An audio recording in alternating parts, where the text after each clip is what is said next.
Du coup, merci Fabien d'avoir accepté mon invitation dans ce podcast. Ça me fait vraiment plaisir qu'on est ici à deux pour pouvoir parler immobilier, pour pouvoir parler d'investissement à Dubaï. Déjà, pourquoi est-ce que je voulais faire ce podcast aussi avec toi? Parce que de toutes les transactions immobilières que j'ai fait, j'en ai pas fait 100, je suis encore assez jeune, j'en ai fait quelques-unes en Europe, et là c'était ma première du coup aux Émirats. De toutes celles que j'ai fait, j'ai vraiment senti que pour la première fois, en fait, j'étais vraiment entre les mains d'une personne qui m'accompagnait vraiment, qui me donnait des bons conseils, mais pas des conseils en mode tu vas cracher sur un projet pour me vendre absolument un autre. Et donc dès le début, j'ai vraiment en fait senti, on va dire une confiance avec toi, chose que parfois j'ai pas eu dans d'autres achats immobiliers dans ma vie. Et du coup, je me suis dit moi, j'ai pu profiter de cette expérience-là avec toi de manière personnelle. Autant en faire profiter en fait le plus grand nombre de personnes possible qui sont intéressées par l'immobilier à travers ma chaîne YouTube. Donc c'est pour ça que c'est important pour moi de t'inviter ici et de te dire je vais te poser des questions, on va parler immobilier Dubaï, voir un petit peu ton retour d'expérience par rapport au marché. Pour moi, voilà, c'était vraiment intéressant, surtout que tu connais bien ton marché, tu es là depuis plusieurs années, que ce soit du downtown, du business bay, du off-plan, du resale aussi, on va en parler après. Et donc voilà, encore une fois, merci d'avoir accepté l'invitation. Ce qui serait top, c'est du coup que tu te présentes rapidement. Donc qui tu es, comment est-ce que tu arrives à Dubaï, à travailler dans l'immobilier, etc. pour qu'on puisse commencer ce podcast de la meilleure des manières, quoi. Eh ben, écoute Lucas, déjà merci pour ces mots qui me font hyper plaisir. Et je te renvoie le remerciement Lucas déjà de m'accueillir sur ta chaîne. Je suis très content de pouvoir partager, tu vois, avec tous tes abonnés de la valeur en réalité sur le marché de Dubaï. Et pour moi, à titre personnel, le fait d'être là aujourd'hui avec toi sur ta chaîne, sur ton podcast, c'est une belle reconnaissance. Ça veut dire effectivement que tu as été content de l'accompagnement. Donc ça, c'est hyper agréable pour moi. Donc merci pour ça. Et je te retourne aussi, en réalité Lucas, moi ça a été un plaisir de travailler avec toi. Tu as été un investisseur qui a été hyper à l'écoute, qui a été aussi désireux d'aller découvrir les informations. Donc, c'est des accompagnements aussi pour moi qui sont hyper agréables. Donc, merci pour ça. Et le début d'une longue collaboration avec plein d'autres derrière. Pour te parler un petit peu de moi et surtout pour les personnes qui vont découvrir le podcast, moi Fabien, du coup, 39 ans. Ça fait maintenant, je ne suis pas toujours très bon sur les dates, mais à peu près 4 ans que je suis basé sur Dubaï, immobilier depuis 4 ans ici, donc je vois vraiment, tu vois, le marché évoluer. Je commence maintenant vraiment à avoir aussi une expérience du marché parce que c'est un marché vraiment à part et qui est très différent de ce qu'on peut connaître en Europe réellement. Pour les présentations, pour revenir rapidement, Lucas, moi sur mon parcours en France, finalement j'ai eu deux casquettes, une dans l'immobilier, parce que j'en ai fait à l'époque où Stéphane Pazza démarrait sur M6. Mhm. Il n'avait pas encore créé ses agences, il était encore toujours attaché sur ERA CTI à l'époque, les agences, et c'est lui, avec son équipe, qui m'a mis le pied à l'étrier sur vraiment l'immobilier parisien. Alors je te parle d'une autre époque où on n'avait pas encore, tu vois, ce développement des réseaux sociaux, on fonctionnait beaucoup moins avec les vidéos, c'était vraiment un travail de terrain, Ouais. on allait toquer aux portes, on dérangeait les gens, on devait prendre tous les matins le bon coin, se loger, je crois qu'on avait déjà à l'époque, appeler les gens, faire de la prospection téléphonique, mais beaucoup plus intrusif que ce qu'on connaît aujourd'hui. Mhm. Et toi, tu es familier en réalité avec le e-commerce, de toutes ces campagnes de leads, les publicités, toutes ces choses-là qui sont hyper importantes aujourd'hui. Donc c'était une autre époque dans l'immobilier, mais qui était hyper formatrice. Donc ça, c'est ma casquette immobilier en France. Et pendant longtemps aussi, moi, j'ai une expertise dans le retail, plus de 10 ans pour une marque de prêt-à-porter premium, où j'ai géré beaucoup des plus grosses boutiques parisiennes et en Île-de-France de cette marque-là. Pour t'expliquer un peu la bascule, parce que c'est intéressant de comprendre ce qui m'a amené à Dubaï en réalité, moi j'ai mon meilleur ami Mathieu, qui est là maintenant depuis plus de 10 ans, qui s'est expatrié. Donc lui a vraiment eu, tu vois, une vision il y a bien longtemps déjà de ce Ouais. qu'allait devenir Dubaï, à une époque où les gens ne s'intéressaient pas encore et où il y avait encore tout à construire. Il est parti donc il y a plus de 10 ans. Évidemment, ton meilleur ami part, toi tu vas aller lui rendre visite pendant les vacances. Premier moment où j'ai mis, on va dire, les pieds sur le sol de Dubaï, et tu me partageras aussi, toi, ton retour, parce que ça sera intéressant. Il y a quelque chose, moi, je trouve, qui se passe quand tu viens à Dubaï pour la première fois. Mhm. Je pense encore plus aujourd'hui qu'à l'époque, mais même il y a 10 ans en arrière, tu sens, tu vois, une énergie ici. Ouais. Euh, Tu sens que tu vas pouvoir développer ton ambition, qu'il y a une fibre entrepreneuriale qui est hyper forte à Dubaï. Et ça, vraiment, tu vois, moi, ça a été une révélation en réalité sur le côté Dubaï. Je t'explique la Mhm. transition après, mais il faut comprendre que l'amour de Dubaï démarre il y a 10 ans. Pendant les vacances que je passe avec lui, je réfléchis beaucoup. Je me dis, OK, il faut que j'aille à Dubaï d'une manière ou d'une autre. Il y a quelque chose à faire. Le contexte en France, déjà, il y a un moment, tu sens quand même une courbe, que ce soit européenne, française, qui n'est pas toujours hyper favorable. J'étais très heureux, je gagnais bien ma vie, j'avais mes petits investissements, mais à un moment donné, envie, tu vois, de sortir de la zone de confort, découvrir des nouveaux horizons, se développer aussi. Et c'est ce qui fait que j'ai mis les choses qu'il fallait en place. Donc j'ai sécurisé mes investissements et je me suis orienté sur Dubaï. Je te la fais très courte, ça a été d'abord par le biais de formation qu'on faisait pour les francophones, Ok. d'accord, qu'on organisait sur Dubaï, sur le thème de la création d'entreprise, du marketing Mhm. digital et du e-commerce que tu connais Ouais. très bien. Moi, mon rôle, si tu veux, c'était de chapeauter, d'organiser toute cette formation qu'on vendait donc à des Français et qu'on organisait sur Dubaï avec mon équipe d'intervenants. Et moi, j'avais une partie en fait où j'abordais le développement personnel pour les apprenants. Ok. Pour te la faire courte, ça a duré un temps. Après, il y a eu beaucoup de complications par rapport au CPF, l'organisme de formation avec Mhm. lequel on travaillait. Il a dû finalement falloir que je me réinvente. Mhm. J'avais déjà un pied sur Dubaï, tu vois, mais on va dire un business qui devait changer. À cette époque, donc là on arrive 4 ans en arrière, quand je fais mes premiers pas ici sur Dubaï, j'ai un niveau d'anglais qui n'est pas exceptionnel. Mhm. Comme beaucoup de Comme beaucoup Français, de Français et de Belges d'ailleurs. exactement, et d'autant plus qui arrive à Dubaï. Mais tu as un peu l'insouciance quand tu arrives de te dire, ok, mon anglais est pas top, je me fais comprendre, j'arrive à parler, ça va, je vais m'en Ouais. sortir. Mais tu te rends compte, en fait, une vraie réalité, ça c'est important, même pour toutes les personnes de ta chaîne, tu vois, qui peuvent être intéressées à un moment donné sur l'expatriation à Dubaï, tu n'as pas 50 solutions ici. Soit tu es qualifié, tu as un vrai diplôme, une vraie plus-value sur le marché, et même là, c'est compliqué parce que tu es en concurrence avec le monde entier, c'est ce que je Mhm. dis toujours à Dubaï. Soit tu as un business que tu vas développer, soit tu as vraiment, entre guillemets, un talent qui va Mhm. faire que tu vas pouvoir y arriver. Mais tous les jobs, entre guillemets, peu qualifiés, ou les jobs de tous les jours, tu peux pas les faire ici. Tu Mhm. vois, tu as des nationalités qui vont accepter de le faire pour 4 fois moins que ce que toi, tu Exact. pourrais accepter pour vivre. Donc, en réalité, tu te retrouves un peu sur une barrière où tu te dis, OK, j'ai un niveau d'anglais correct, mais foncièrement, mes qualités que je vais pouvoir faire valoir, sans l'anglais, c'est dur. Mhm. J'ai regardé sur LinkedIn, French speaker, j'ai regardé un peu les options, et là, tu te rends compte que 8 annonces sur 10 d'emploi amenées vers l'immobilier. Ok. Ça tombe bien, j'avais mon expertise sur l'immobilier, j'adore ça, j'ai toujours aimé, mais j'avais pas forcément fait un focus sur le faire pleinement ici à Dubaï, et finalement, c'est devenu comme une évidence. Je Mhm. me suis intéressé un peu au marché avant de me dire est-ce que je veux vraiment me lancer dedans, et en fait, en commençant vraiment à découvrir, tu vois, le marché immobilier ici, et pour toutes les personnes qui regardent le podcast et qui vont le faire, c'est fascinant, À et fond. c'était comme une évidence, Mhm. en réalité, de se diriger vers le marché immobilier ici. Ouais. Et en fait, le marché immobilier, il va. Je pense qu'une fois que tu es dedans, parce que en ayant parlé à différents agents immobiliers, en ayant travaillé avec toi aussi, je me rends compte que c'est un métier en fait qui va à 300 à l'heure, quoi. Ça n'arrête pas. Même le marché, je trouve, va plus vite que l'humain. C'est-à-dire que ça n'arrête pas les transactions, les nouveaux projets qui sortent, les prix qui augmentent, etc. Ça n'arrête pas. Et du coup, ça doit être quand même super stimulant quand tu as ce caractère-là, je pense, de vouloir faire des choses, que tu es ambitieux, etc. En fait, c'est un marché qui colle totalement à la personnalité d'une personne, voilà, qui est ambitieuse. Et toi, du coup, donc tu arrives à Dubaï, tu as regardé, tu t'es lancé justement dans l'immobilier en tant qu'agent immobilier dans un premier temps. Pour toi, ça a été quoi vraiment les grosses différences que tu as vues directes entre le marché immobilier à Dubaï et le marché immobilier en France, par exemple? Alors, je reviens juste sur une chose, Lucas, parce que ça peut être intéressant aussi d'expliquer comment je fais vraiment mon entrée finalement dans Ouais. l'immobilier. Moi, si tu veux, j'arrive à Dubaï avec une valise de 15 kilos. C'est tout. Nouveau départ. J'avais ma femme actuelle qui était ma copine de l'époque, qui s'était elle déjà installée parce qu'elle avait trouvé un job ici quand on voulait faire Ouais. la transition. Je me laisse une semaine, le temps d'organiser deux, trois petites choses. Je postule sur l'agence francophone que je voulais. C'est important, tu vois, de rendre hommage aussi à Dubaï Mhm. Imo, qui est ma structure actuelle, et à Guillaume Giroud, qui l'a fondée. Mhm. Je postule là-bas. Le lendemain, je reçois un call d'un des managers de l'agence.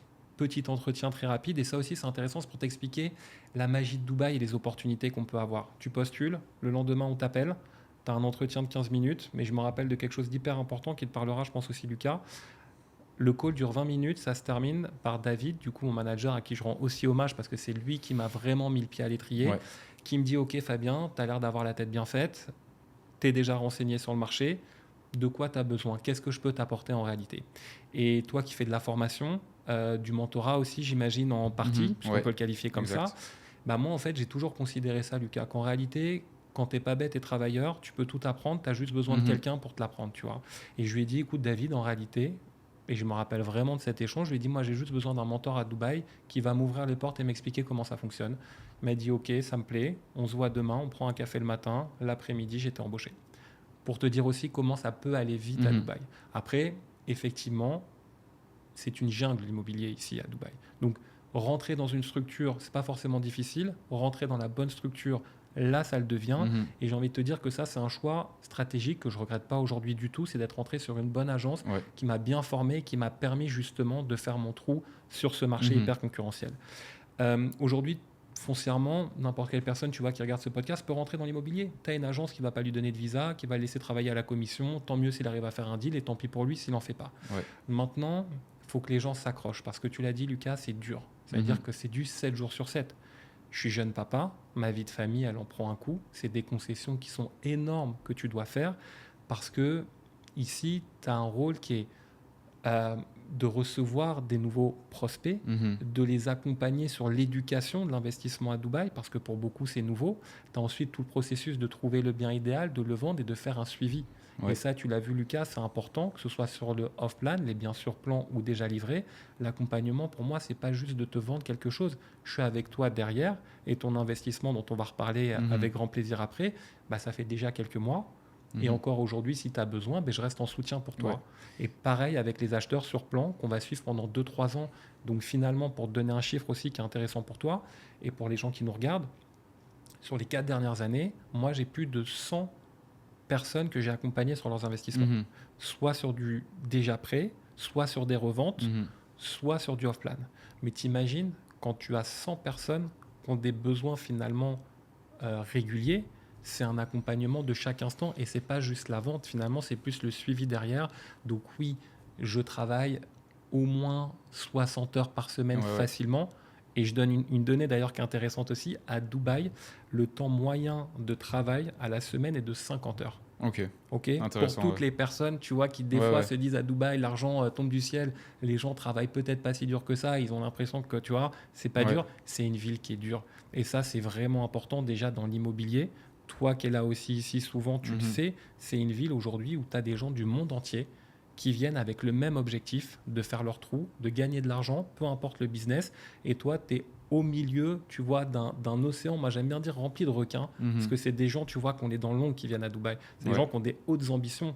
Et toi, tu es là au milieu de dizaines d'autres agents immobiliers de toutes les nationalités et tu dois faire ton trou. Tu vois, c'est ça notre vrai défi à nous d'agents immobiliers aujourd'hui. Bah, c'est comme tu disais aussi la fois passée, on en parlait à deux dans la voiture en allant visiter justement des autres biens à GVC. C'est rare en fait de voir des gens qui sont à Dubaï depuis 5-6 ans. Alors il y en a, on en connaît tous les deux, mais tu as beaucoup de personnes qui viennent, qui posent leurs valises, mais un an après, elles repartent parce que c'est difficile de faire son trou, même en tant qu'entrepreneur, etc. Tu dois avoir un business qui suit. Si tu as une femme et des enfants, la scolarité des enfants aussi, ça coûte quand même assez d'argent. Donc Dubaï, il faut avoir les reins solides, quoi. Et tu viens pas ici en te disant je vais avoir un job comme en France ou en Belgique où je vais gagner par exemple 2500 euros par mois. Ici, avec on va dire seulement 2500 euros par mois, si tu es tout seul, c'est quand même compliqué, quoi. Il faut quand même il faut bosser dur. Il faut pas se dire voilà, je commence à 8h, à 16h, ma journée elle est finie. Non, c'est du non-stop. Et d'ailleurs, par exemple, moi, de mon côté à moi, en tant qu'investisseur, c'est ultra important d'avoir des personnes aussi qui sont réactives de l'autre côté. Si j'ai un agent immobilier qui ne me répond pas un mercredi à 20h alors que le deal il est presque occupé de se faire, ça se peut que quelqu'un d'autre me passe sous le nez et qui prenne le deal à ma place, en fait. Donc, c'est ultra important d'avoir comme ça des personnes qui sont réactives du tac au tac. Et en fait, on le voit ici à Dubaï, il y a tout le monde qui est au tac au tac, quoi. Il n'y a personne qui...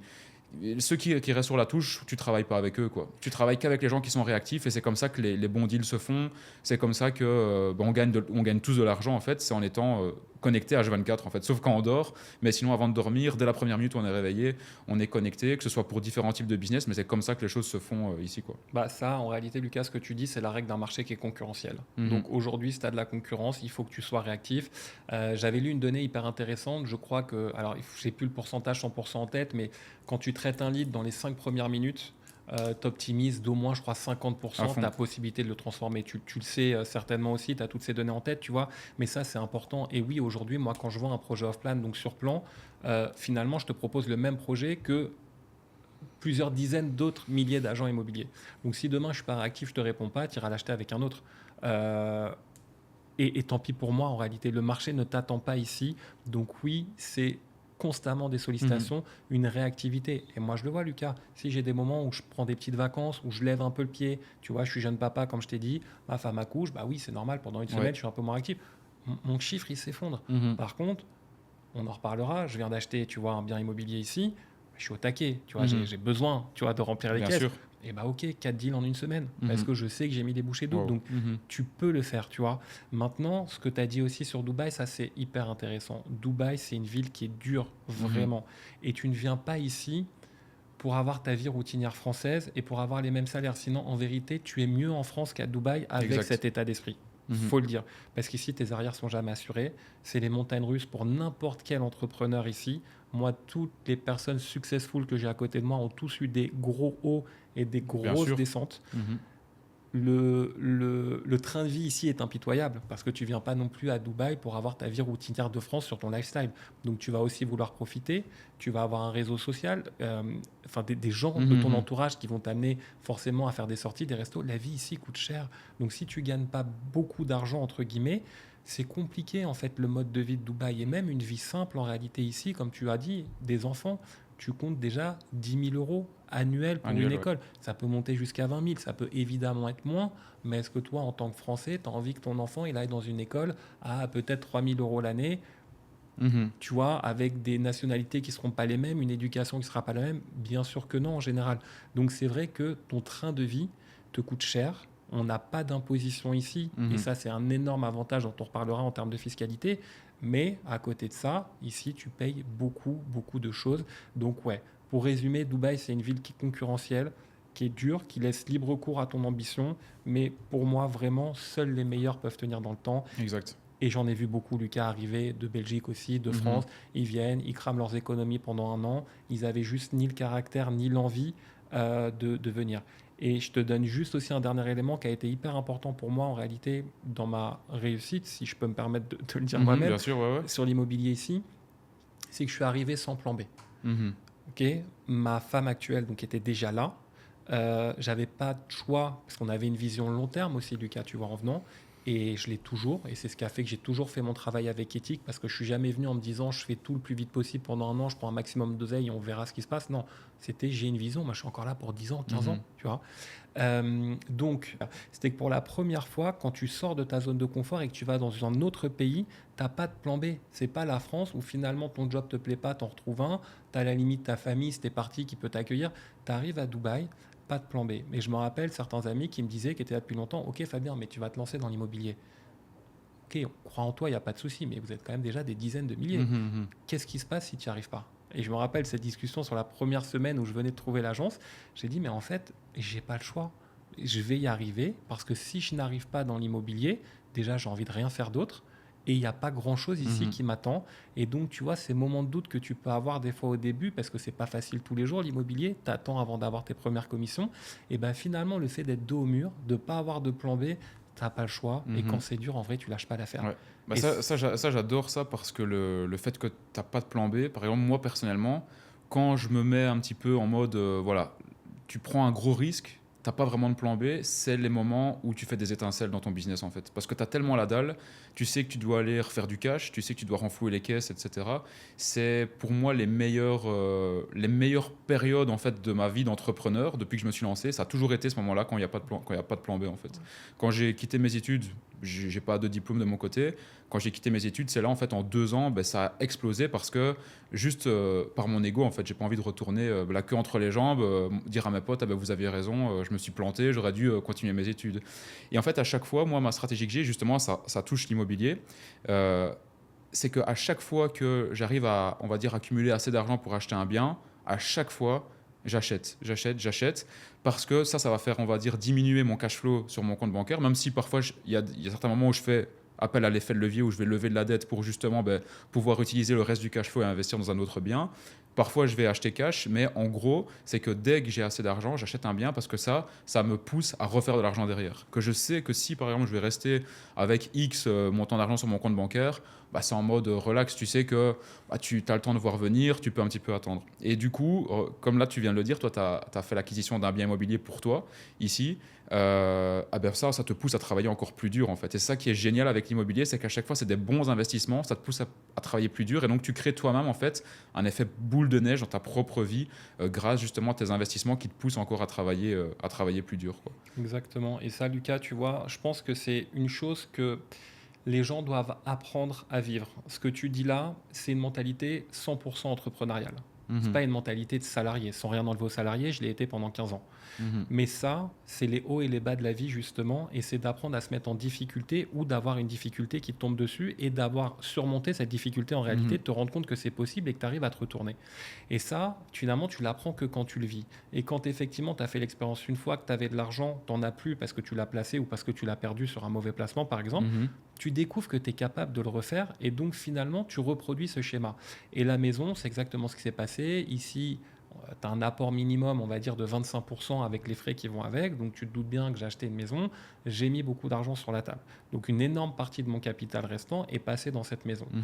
Il y a une époque, il y a encore, tu vois, peut-être 10 ans en arrière, j'aurais jamais fait Mhm. all-in comme ça sur une maison sans avoir des arrières d'assurés, et encore moins dans une ville comme Dubaï qui peut très vite t'essorer. Mais aujourd'hui, j'ai compris, un peu comme toi, Lucas, que c'est un moteur. Et comme je t'ai dit, 2 semaines après avoir signé ma maison, 4 deals ont été faits parce que je sais aussi que j'ai la ressource de le faire. Et ça, c'est aussi important parce que tu vas gagner ta confiance en Ouais. toi en apprenant à découvrir que tu es capable. Et je te prends une anecdote hyper intéressante. Je te parle de ça il y a peut-être 15 ans en arrière. J'avais fait un voyage de plus de 6 mois en Asie. J'avais mis toutes mes économies. C'était mon rêve de jeunesse, on va dire. Mhm. Et le dernier point, c'était de quitter l'Asie pour aller à Las Vegas, parce que je suis un grand passionné du UFC depuis déjà Ok. 15 ans en arrière. Et j'étais allé voir un gala du UFC à l'époque. Et en revenant dans l'avion, vraiment, Lucas, je te mens pas, je rentre avec zéro sur mes comptes. C'est-à-dire toutes mes économies sont passées, je rentre en France chez mon père, j'ai plus rien, je dois repartir à zéro. Et je rencontre à côté de moi dans l'avion un Américain qui me demande un peu ce que je fais, je lui explique la situation, bah écoute, je rentre, je repars à zéro, mais tu vois, il sent un peu l'inquiétude en moi. Et c'est un entrepreneur assez successful, je ne sais plus dans quel domaine, je ne me rappelle plus, mais le mec avait réussi sa vie, tu vois. Et puis les Américains, tu sais, Mhm. toujours assez charismatiques, donneurs de leçons, quand ils ont un peu Mhm. réussi, tu vois, c'était intéressant. Et il me dit, mais c'est super. Je dis, qu'est-ce qui est super? Il me dit, mais ça se voit que t'es pas bête, tu repars à zéro, et il y a une règle que la vie m'a apprise, c'est que quand tu as besoin d'argent, tu trouves toujours un moyen d'en faire.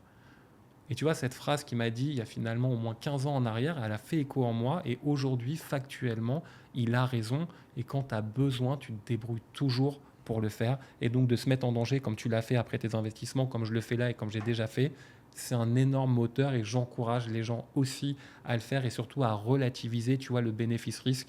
Et quand tu réfléchis, parce que tu as parlé de boule de neige Mhm. tout à l'heure, je vais en parler sur finalement les conséquences de ta non-prise de risque. Finalement, c'est plus compliqué que le risque que tu vas prendre à À fond. l'arrivée. Voilà. À fond. Et pour rebondir sur un truc que tu disais au début du podcast, quand toi tu arrives à Dubaï la première fois, je pense que ça fait le même électrochoc chez tout le monde en fait. Mhm. Moi, quand je suis arrivé ici, et justement ça va permettre de faire une belle transition sur vraiment l'immobilier dans le dur du sujet. Quand je suis arrivé ici, moi je suis arrivé ici, je venais d'avoir 19 ans, c'était mon tout premier voyage en solitaire en fait, et je connaissais rien à Dubaï. Vraiment, le seul truc que je connaissais à Dubaï, c'est que c'était un peu une nouvelle ville. Je voyais cette grande tour là qui est le Burj Khalifa, mais à part ça, je connaissais absolument rien. Je me dis, je vais aller voir comment c'est là-bas. J'avais envie un peu de, comme si d'explorer le monde en fait par moi-même. Je commence à gagner, voilà, mes premiers sous, etc. par moi-même avec mon business en ligne. Donc j'arrive à Dubaï la première fois, et là c'était ça change tout quoi, game changer. Je me rappelle, j'étais en face des fontaines là près du Burj Khalifa, les frissons, tu vois les fontaines et tout, tu vois pas ça en Europe quoi, Mhm. c'est immense.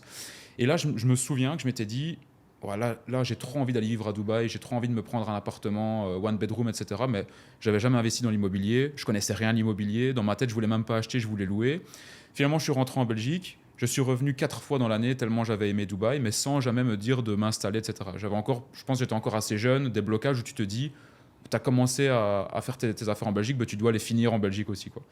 Et finalement, j'ai pris la décision de vraiment venir vivre ici et d'investir. Et c'est là où tu te rends compte, où moi je me suis rendu compte, en fait, le monde de différence qu'il y a déjà entre Dubaï et l'Europe, c'est indéniable, mais surtout au niveau de l'investissement dans l'immobilier, c'est deux mondes de différence, quoi. Mhm. C'est-à-dire que quand tu achètes un bien ici, en fait, en 2 3 semaines max, c'est fait. Les offres, elles vont tellement vite que tu dois pas réfléchir pendant 3 semaines, sinon il y a quelqu'un d'autre qui te passe devant toi. Et du coup, j'aimerais bien savoir, toi, c'est quoi vraiment, je vais dire, la grosse différence que tu vois entre le marché européen dans l'immobilier et le marché ici à Dubaï au jour le jour, quoi. Alors effectivement, tu me l'as posé tout à l'heure et finalement j'ai fait une transition sur autre chose. Tu as raison, le marché ici, il y a un mot, c'est dynamique. Le marché ici a une dynamique qui est absolument incroyable.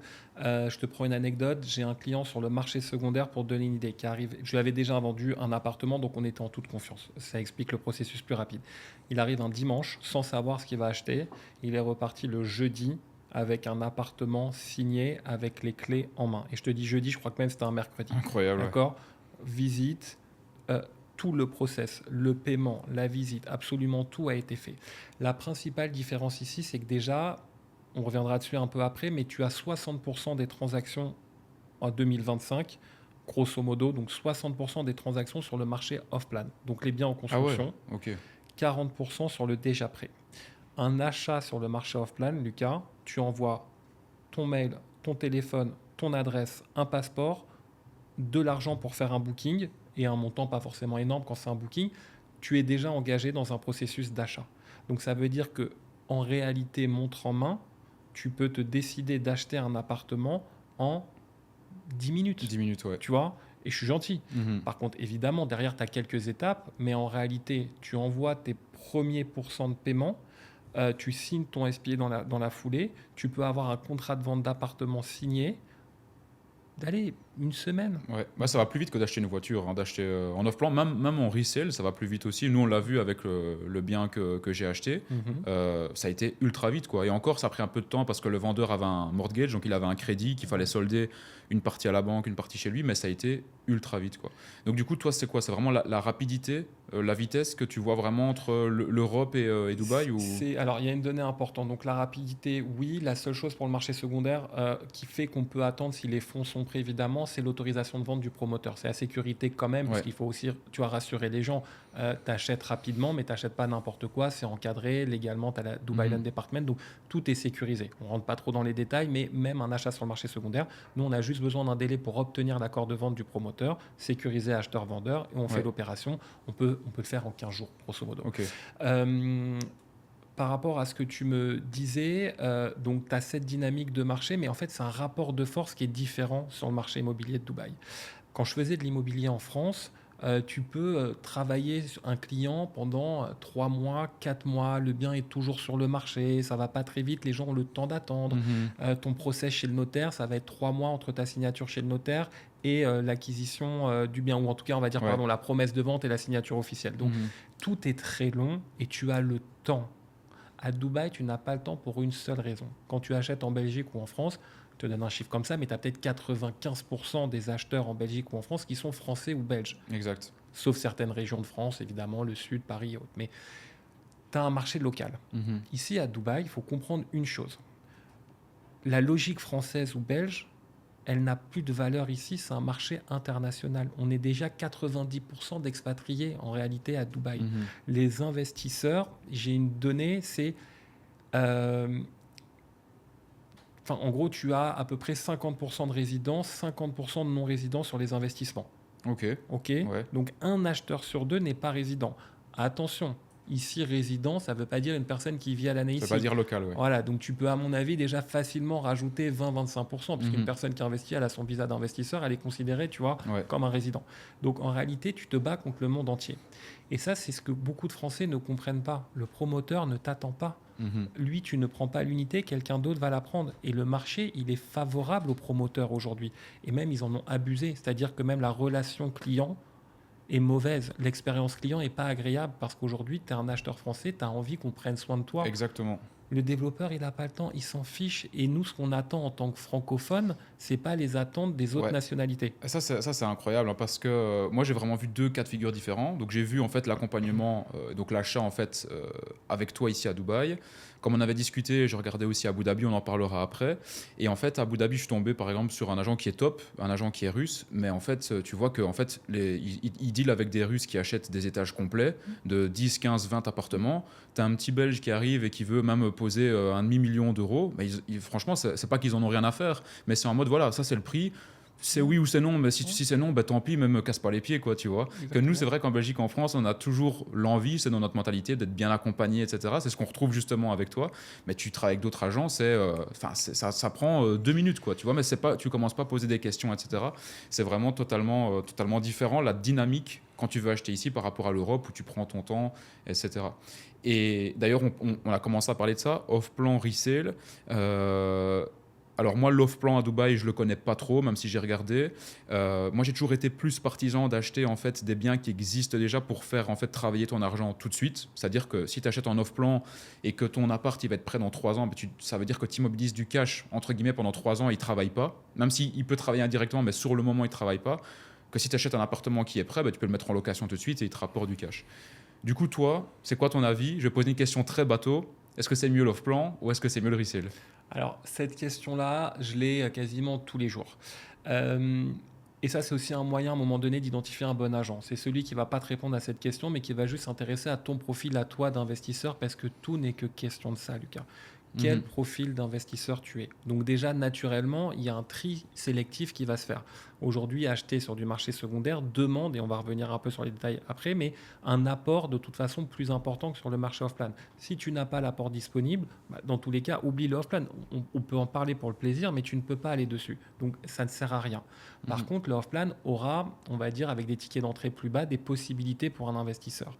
Maintenant, au-delà des moyens, parce que si par exemple tu as le budget pour acheter off-plan ou quelque chose de déjà prêt, alors effectivement la question peut se poser. Mais là encore, c'est finalement quelle est ta vision à toi et qu'est-ce que tu veux faire. Pour te donner, je ne vais pas faire un comparable l'un versus l'autre, je vais faire plus simple, je vais te donner les avantages en réalité du off-plan et les avantages du marché secondaire, ou du moins les spécificités. Pour juste bien reprendre, que ce soit clair, parce que certains ne peuvent pas forcément être très familiers, off-plan, c'est un bien en construction. Achat direct avec un promoteur qui te livrera ton projet en moyenne sous 3 ans. Marché secondaire, c'est un bien déjà prêt, tu peux aller le visiter, tu l'achètes, il est prêt. L'avantage du off-plan, le tout premier, ce qui fait que les gens se positionnent dessus, c'est la possibilité d'un plan de paiement. Tu payes directement le promoteur, d'où la facilité d'achat. Lui te propose finalement un échéancier de paiement. Il ne va pas te demander la totalité, il va te demander, suivant un plan de paiement défini, de payer soit entre le moment où tu te positionnes jusqu'à la livraison, ou dans certains cas, tu pourras même étaler ton paiement une partie après la livraison. Je ne sais pas si on aura le temps de l'aborder. Attention à ce qu'on appelle ces plans de paiement après remise des clés, les post-handover payment plans, qui peuvent être un peu traites quand tu regardes un peu plus dans les détails. Je ne dis pas qu'il ne faut pas le faire, mais attention à ces investissements. Donc, en tout cas, tu as la possibilité d'avoir un financement via le promoteur, juste un échéancier à taux zéro. D'accord ? Tu n'as aucune démarche à faire, tu as juste à suivre ton plan de paiement. Donc, c'est hyper simple, Lucas. On va dire que tu as 100 000 euros de disponible, tu veux te positionner sur un projet, tu sais que tu peux tenir le financement sur les 3 ans, c'est parfait.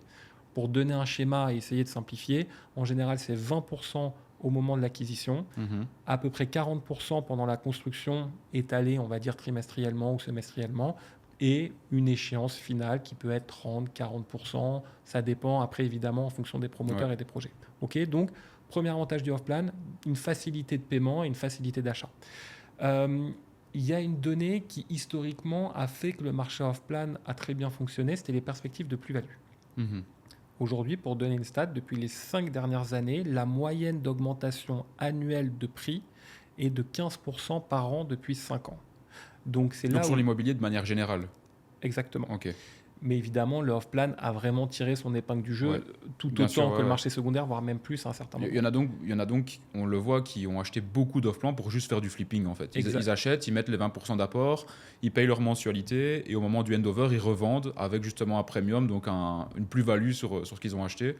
Et tu en as beaucoup qui achètent comme ça par des étages complets et qui derrière, ils font tourner leur argent de cette manière-là. C'est exactement ça. Et c'est pour ça que tu disais effectivement, ok, tu n'as pas de rentrée locative tout de suite, mais ton argent travaille. C'est pour ça que tu l'as sous-entendu dans ta question. Parce que ton argent, attention, si je prends les dernières années, aujourd'hui la réalité n'est plus la même, les prix ont augmenté, il faut faire attention et jamais il faut faire de belles promesses sur ça. Parce que je te le dis en toute humilité, Lucas, moi si tu m'avais dit encore en début d'année que ça continuerait à augmenter, ou si tu m'avais dit début 2024 qu'on en arriverait à là début 2024, je te l'aurais même pas prévu parce que ça ne s'arrête pas et on ne sait pas jusqu'à quand. C'est hallucinant, ouais. C'est fou, hein. T'imagines 15% par an depuis 5 ans en moyenne. Que ce soit la valeur des biens en resale, donc les biens qui existent déjà ou off-plan, mais aussi les locations, on pourra en reparler après. Ouais, Mais je te donnerai de la data sur ça ça. ne fait qu'augmenter, c'est incroyable. C'est délirant. De toute façon, les deux sont corrélés, Ouais, évidemment. bien sûr. Mais donc voilà, ton avantage du off-plan, c'est donc ton plan de paiement, une Mhm. perspective de plus-value. Et je vais l'expliquer très rapidement pour pas que ce soit trop confus non plus. Mais le vrai avantage, c'est comme je t'ai expliqué, tu as une échéance finale à payer. D'accord? Sauf qu'à Dubaï, tu peux revendre ton bien avant la livraison. Mhm. Donc, imagine que tu as un plan de paiement 50-50. Ça veut dire que tu as 50% à payer jusqu'à la livraison et 50% à payer à la livraison. Mettons que ton bien arrivé à la livraison, il est pris 30% de valeur. Tu vas finalement le revendre à la livraison sans financer ta dernière échéance que tu peux faire reprendre par le nouvel acquéreur. Exact. Donc tu vas avoir fait un levier de 30% de retour sur investissement sur la valeur totale du bien en n'ayant investi que 50%. Et c'est pour ça que moi régulièrement, quand je fais des calculs, quand je revends des appartements de retour sur investissement, j'arrive à des 30-40% de retour sur investissement et même sur des petites unités pas très chères. Donc tu vois, cet effet-là, il est hyper intéressant, mais attention, encore une fois, le marché ne fait que d'augmenter. Ouais. Aujourd'hui, quand tu achètes au prix d'aujourd'hui qui est haut, est-ce que ta perspective de 15% par an tient toujours?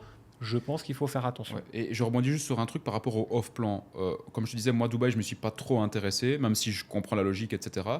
C'est vrai que si tu te positionnes sur des biens qui ont une superposition chez des beaux promoteurs, etc., tu vas aller faire tes 20-30% de plus-value normalement assez facilement. Maintenant, est-ce que c'est déjà arrivé des cas de figure où il y a des off-plans qui ont l'air géniaux sur papier et finalement, au moment de la livraison, en fait, il n'y a pas beaucoup, d'unités qui ont été vendues et au finalement, où les investisseurs se sont cassés la gueule. Est-ce que tu as déjà vu ça aussi, toi, ici sur Dubaï? Alors, c'est là où il faut dissocier quand tu as cette stratégie des biens qui seront premium avec des énormes valeurs. Je te prends Emaar Beachfront qu'on va situer à peu près entre La Palme et la Mhm. Marina. Les gens, ils ont fait 100%, ils ont doublé leur investissement. Tu en as même qui ont triplé leurs investissements sur 5 ans parce Sur qu'ils 5 ont eu ans, des. ouais. Voilà. Maintenant, c'est sûr que quand tu achètes un studio à JVC ou quand tu achètes un bien premium à La Palme, oui, tes perspectives ne sont pas les mêmes. Des gens qui ont vraiment perdu de l'argent aujourd'hui ou qui ont fait des vrais mauvais investissements, il n'y en a pas encore énormément parce que c'est quand même Ok. très compliqué d'avoir acheté il y a 3 ans sur un marché qui fait plus 15 tous les ans Ouais. et d'arriver à perdre de l'argent. Donc ceux qui perdent aujourd'hui de l'argent sur ces investissements d'avant, c'est ceux qui revendent trop tôt parce qu'ils n'ont plus les moyens de tenir leur plan Mhm. de paiement. Donc eux sont obligés de revendre un peu en catastrophe et du coup un investisseur qui rentre en cours de projet, il va rattraper tu vois, les échéances mais il va pas non plus payer une grosse plus-value. Mhm. Maintenant aujourd'hui factuellement, si tu as acheté on va dire il y a 3 ans en arrière, ton projet est livré aujourd'hui, faut vraiment que tu aies misé sur un très mauvais promoteur et Mhm. sur vraiment une mauvaise unité, que tu as été très mal accompagné pour perdre de l'argent. Ouais. Maintenant, aujourd'hui, avec les prix qui ont augmenté, dans 3 ans, si on n'a pas la hausse, certains qui achètent des mauvais projets aujourd'hui pourront peut-être s'en mordre Mhm. les doigts. Mhm. Donc ça, en tout cas, voilà, c'est pas automatique, mais difficile en tout cas aujourd'hui Ok. d'avoir vraiment perdu de Ouais. l'argent quand Avec tu la as dynamique acheté. du marché qui a fort augmenté ces dernières années, quoi. Exactement. Ok. Et du coup, et maintenant les avantages du resale pour toi, c'est quoi alors? Alors, juste pour synthétiser sur le off-plan, donc on a dit plan de paiement, Ouais. ok, c'est le premier avantage, la perspective de plus-value et la facilité d'achat qui est quand même importante Mhm. aussi parce que des gens n'ont pas forcément envie de s'orienter sur la revente parce qu'il y a des contrats, il y a des envois d'argent différents, c'est plus confus. Donc le off-plan te tranquillise sur ça. Mhm. Le marché secondaire, on va faire très simple. Déjà, pour beaucoup, c'est le plaisir et le côté rassurant d'avoir un bien déjà livré. Tu vas, tu visites, tu sais ce que tu achètes Mhm. et tu n'as pas la surprise. Parce que des projets où la brochure est magnifique et à l'arrivée, c'est pas top, on en a beaucoup. Alors à l'inverse, des fois, on a des brochures et le résultat, il est encore plus beau que ce qu'on espérait. Ça va dans les deux Mhm. sens. Mais, et je sais que toi, Lucas, si je ne me trompe pas, c'était un de tes critères importants aussi sur ton premier achat. Tu vois, tu achètes dans une ville qui est nouvelle. Mhm. Pour toi, dans tes investissements, tu as envie de voir ce que tu achètes en réalité. Ça, je Exact. le respecte et je le comprends. Donc, un, tu vois ce que tu achètes, c'est palpable. Deux, la data à Dubaï est publique. Donc ça, pour toutes les personnes qui veulent investir aujourd'hui à Dubaï, tu vas sur DXB Interact, tu as toute la data et c'est un support que je t'ai montré pour Mhm. travailler en toute transparence. Cette data-là, elle ne s'applique pas vraiment sur le marché off-plan parce que tu peux regarder les valeurs à l'instant T, Mhm. mais tu ne connaîtras pas les valeurs dans 3 ans. Par contre, sur le marché secondaire, moi je suis capable, et on l'a fait Lucas, voilà ce que tu vas acheter, voilà le prix de toutes les unités vendues dans la tour, voilà les valeurs locatives, voilà ton calcul de rentabilité. Même un acheteur non initié avec cet outil-là, il fait son calcul, il sait si l'agent lui ment ou lui donne des vrais chiffres. Et ça, c'était important pour toi. Et moi, je ne suis pas à vous donner des calculs sans vous les montrer. Parce que moi, c'est ma sécurité aussi à moi, Lucas. Quand je te fais investir sur un projet, c'est ma tranquillité. Je dors bien le soir, je t'ai donné des vraies informations et tu sais exactement ce que tu vas avoir. Et tu en parleras aussi, mais on est à la hauteur de ce qui a été promis. Tu as un taux d'occupation aujourd'hui, parce que tu fais du court terme, mais on verra peut-être les différences plus tard, de 97% de taux d'occupation. La tour est conforme. On a acheté à un très bon prix. Tu l'as vu factuellement par rapport aux autres transactions. Donc ça, c'est un énorme avantage du marché secondaire. C'est du sans surprise. Et quand je vends sur le marché secondaire, ma responsabilité d'agent et la confiance qu'on m'apporte, elle est factuellement, tu ne peux pas revenir sur ce que je t'ai vendu à l'instant T. Je t'ai vendu un produit conforme au marché et je sais que je t'ai vendu moins cher que le marché généralement, parce que c'est ce que j'essaye de faire. Sur l'off-plan, si les prix ont baissé dans 3 ans, moi je t'aurais donné les infos factuelles d'aujourd'hui, mais tu pourras me dire, oui mais Fabien, le marché a baissé, on aurait peut-être pu... J'en sais rien, je ne peux pas le savoir. Tu n'as pas de boule de cristal et de toute façon aucun agent immobilier a la boule de cristal pour voir comment ça va se passer dans le futur. Mais c'est clair qu'à côté de ça, on l'a vu d'ailleurs à deux, on a vu des agents immobiliers qui te font des fausses promesses. On en a vu quand on a fait des visites sur d'autres biens, etc. Exactement. Et en fait, tu le sens tout de suite qu'il y a un peu c'est un peu attrape-nigo derrière, quoi. Donc je pense qu'il faut voir ça de manière neutre et comme tu dis, le plus important c'est pas de se dire est-ce que j'achète sur off-plan ou resale ou dans telle zone, etc. C'est toi, qu'est-ce que tu veux faire avec ton argent en fait, comment tu veux le faire tourner, est-ce que tu veux profiter du bien, est-ce que tu veux vivre dedans, est-ce que non tu veux le faire tourner en court terme, est-ce que tu veux la plus grosse renta ou est-ce que tu veux justement un bien dans une zone premium et justement diminuer ta renta. Je crois que c'est toutes des choses comme ça qu'il faut se poser comme question avant de se dire je vais aller faire de l'argent à Dubaï dans l'immobilier, quoi. Exactement. Et c'est là où, quoi qu'il arrive, Lucas, ça revient à un bon accompagnement. Je pense que c'est comme, tu vois, par exemple, tu proposes des formations sur le e-commerce. Ok, ta formation est de qualité, certainement plus que beaucoup d'autres. La personne qui va démarrer une formation de e-commerce avec un mentor de mauvaise qualité, il ne sera pas successful sur son business, il ne va pas générer d'argent, ses pubs ne seront pas bonnes, son e-commerce ne va pas marcher, il n'aura pas choisi le bon produit. Ça ne veut pas dire que le e-commerce n'est pas bon, ça veut juste dire qu'il a été mal accompagné. C'est exactement pareil à Dubaï. Celui qui a perdu de l'argent aujourd'hui sur le marché de Dubaï en ayant acheté, par exemple, sur les 3 dernières années, il a été mal accompagné. Et il faut aussi remettre la responsabilité, parce que ça c'est important, Lucas, tu vois, remettre la responsabilité sur un acquéreur qui aujourd'hui a un devoir de responsabilité de son investissement. Et c'est là où moi, je donne ces infos et je pense que tous les agents devraient le faire. Ouais. Mais tu vois, Lucas, et c'est ce que je t'ai dit au début du podcast, tu as eu ce travail de recherche, tu m'as posé des questions, tu as vérifié les informations, parce qu'aujourd'hui on se connaît, on est en toute confiance, on se parle de manière libre, mais cette confiance-là, entre guillemets, je l'ai gagnée parce que derrière, tu as vérifié. Et tu vois, j'ai fait une vidéo la dernière fois pour l'agence et je finis en disant la confiance n'exclut pas le contrôle. C'est normal. Tu investis 500 000 euros, 1 million d'euros, et même si c'est 150 000 euros, ça peut être les économies d'une vie pour quelqu'un, tu dois vérifier et pas croire un agent qui te 100%. donne des chiffres qui n'ont pas de valeur. Pour moi, les torts sont partagés. Ouais. J'en veux beaucoup aux agents qui aujourd'hui font du mal au marché avec des belles promesses, mais on ne peut pas occulter que c'est aussi une responsabilité individuelle. Et quand je vois certaines pubs passer, quand je vois certains agents qu'on a rencontrés, je me dis mais comment certains peuvent tomber dans le panneau, ça me paraît fou. Ouais, ces agents-là, comme on disait, on peut revenir dans 2 ans, la plupart ils ne seront pas là en fait. Ils ne seront plus là. Voilà. C'est parce que c'est comme sur un marché à Dubaï où les gens qui viennent, ils ont comme un minimum d'argent à investir. Je ne vais pas dire que ceux qui ont de l'argent, c'est pas qu'ils sont plus intelligents que les autres parce que il n'y a aucun lien entre les deux. Mais quand tu as de l'argent, ça veut dire que tu fais attention dans quoi tu investis. Tu n'achètes pas une canette de coca, tu achètes un appart, tu fais quand même attention, etc. Donc ces agents-là, en fait, ils se tirent une balle dans le pied en faisant des fausses promesses. Il y en a certainement qui doivent tomber dans le panneau, mais je pense qu'il y a quand même une certaine maturité ici sur le marché, des gens qui se rendent compte quand même qu'il y a des trucs trop beaux pour être vrais, quoi. Ça, Lucas, j'avais énormément tendance à penser comme toi. Mais il faut relativiser ça et je me suis rendu compte que pas forcément. Parce que finalement, celui qui n'a pas forcément énormément d'économies, il a travaillé des fois beaucoup plus dur pour avoir ses petites économies que le mec qui a un business qui marche très bien. Et on est entouré de gens ici qui gagnent beaucoup d'argent très facilement. Et moi, je crois qu'il y a vraiment une corrélation entre l'effort que tu as fait pour gagner ton argent et la façon dont tu l'investis. Le mec qui a gagné beaucoup d'argent très vite peut en réalité être celui qui fait les plus mauvais deals parce que comme il le fait facilement et qu'il sait qu'il peut en faire facilement, il va acheter des fois plus vite sur un coup de tête et il va se faire aussi des fois beaucoup plus arnaquer que celui qui a que 150 000 euros de côté et qui va finalement faire beaucoup plus attention. Et l'éducation financière, parce que je pense, et je l'ai vu dans ta chaîne, tu l'abordes aussi, justement avec les investissements, l'éducation financière qui est pour moi un vrai problème en France, en Belgique et j'imagine beaucoup dans l'Europe, et on la voit ici, des gens qui ont beaucoup d'argent parce qu'ils ont une société, machin et tout, mais qui n'ont aucune éducation financière et donc qui font des très mauvais investissements. Il y en a énormément, Lucas. Et ça, moi, je l'ai découvert vraiment beaucoup ici.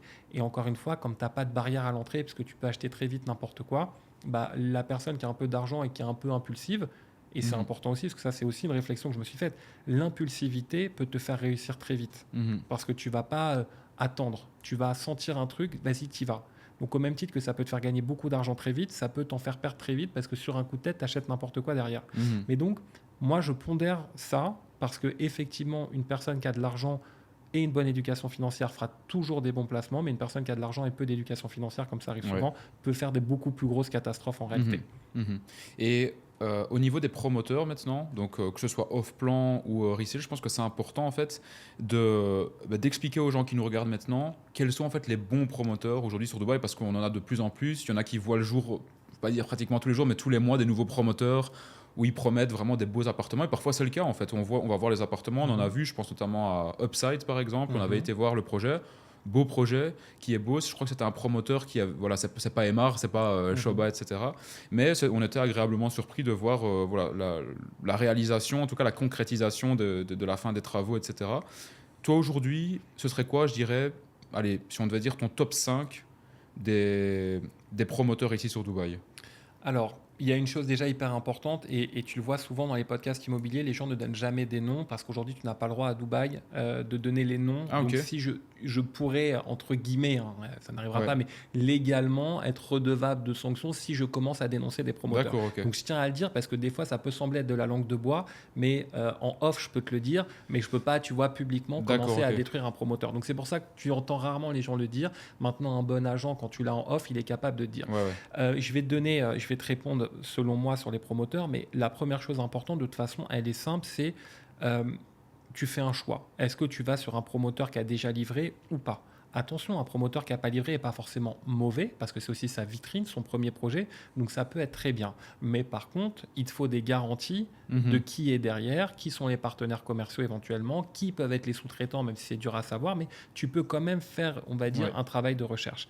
Maintenant, c'est simple, si tu veux pas prendre de risques, tu vas sur des promoteurs aujourd'hui qui sont établis ou qui sont en lien avec le gouvernement, et je t'en parlerai après, mais pour moi, c'est ça la première chose à faire. On a regardé, je peux le citer, des projets du promoteur Imtiaz, Mhm. tu vois, juste comme ça pour découvrir un peu les opportunités sur des prix plus bas. Bon, bah, tu vas visiter une tour Imtiaz, tu regardes le rapport qualité-prix, il n'y a aucun problème, tu peux y aller les yeux fermés. À fond, Et ouais. pourtant, c'est un promoteur qui a moins de 5 ans, je crois, d'expérience sur Dubaï, Ouais. qu'on ne voit pas comme Emar ou Damac dans toute la ville. Mhm. Et pourtant, factuellement, le rapport qualité-prix est excellent Ouais. et c'est des super projets. À l'inverse, tu as des promoteurs, je ne peux pas citer de nom, mais qui sont beaucoup plus établis sur Dubaï et qui ont Mhm. des qualités qui sont beaucoup moins bonnes en réalité qu'un Imtiaz et qui sont beaucoup plus chères.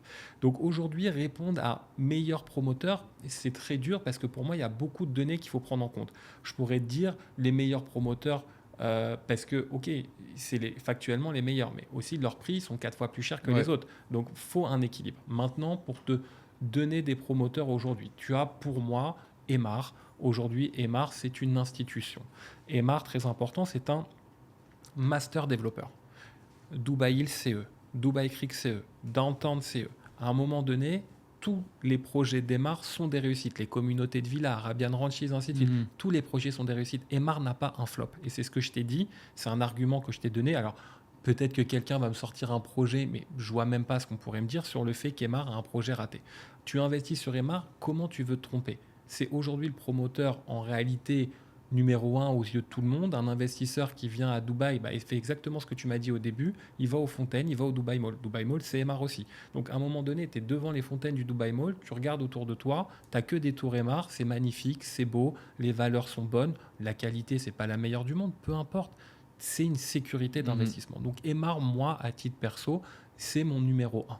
Mhm. Pourquoi Emar c'est pas le plus mis en avant par les agents? C'est parce que les commissions sont plus basses chez Emar et que les unités sont dures à avoir sur le marché off-plan. Mhm. Donc aujourd'hui, quand tu es payé 2 fois moins chez ce promoteur au Ouais. niveau de la commission, tes agents, tu n'as pas envie de le pousser. Mais moi qui travaille sur le marché secondaire, Lucas, j'adore. Si je pouvais vendre que du Emar, je ne vendrais que du Emar. Ouais, t'as une satisfaction clientèle derrière qui est super contente. Nous, on l'a vu aussi avec moi. L'acquisition justement chez Emar, bah, tu sais que t'achètes vraiment tu peux acheter les yeux fermés, ton argent il est bien placé, ton bien il va continuer à prendre de la valeur et surtout les installations, les finitions. Moi je trouve que les constructions sont très bien. Certes, tu peux toujours avoir plus luxueux, mais c'est franchement par rapport à d'autres promoteurs, je vais pas citer de nom ici, mais c'est le jour et la nuit par rapport à d'autres où on aurait l'impression que ce serait pratiquement du kiff-kiff, quoi. Exact. Donc Emar, c'est vraiment, moi j'étais agréablement surpris pour le coup parce que j'étais jamais resté dormir dans une tour Emar. Et juste pour la petite anecdote, une fois j'étais resté pendant presque 2 mois ici à Dubaï, j'avais loué à la Marina. C'était pas une tour Emar, c'était une autre tour.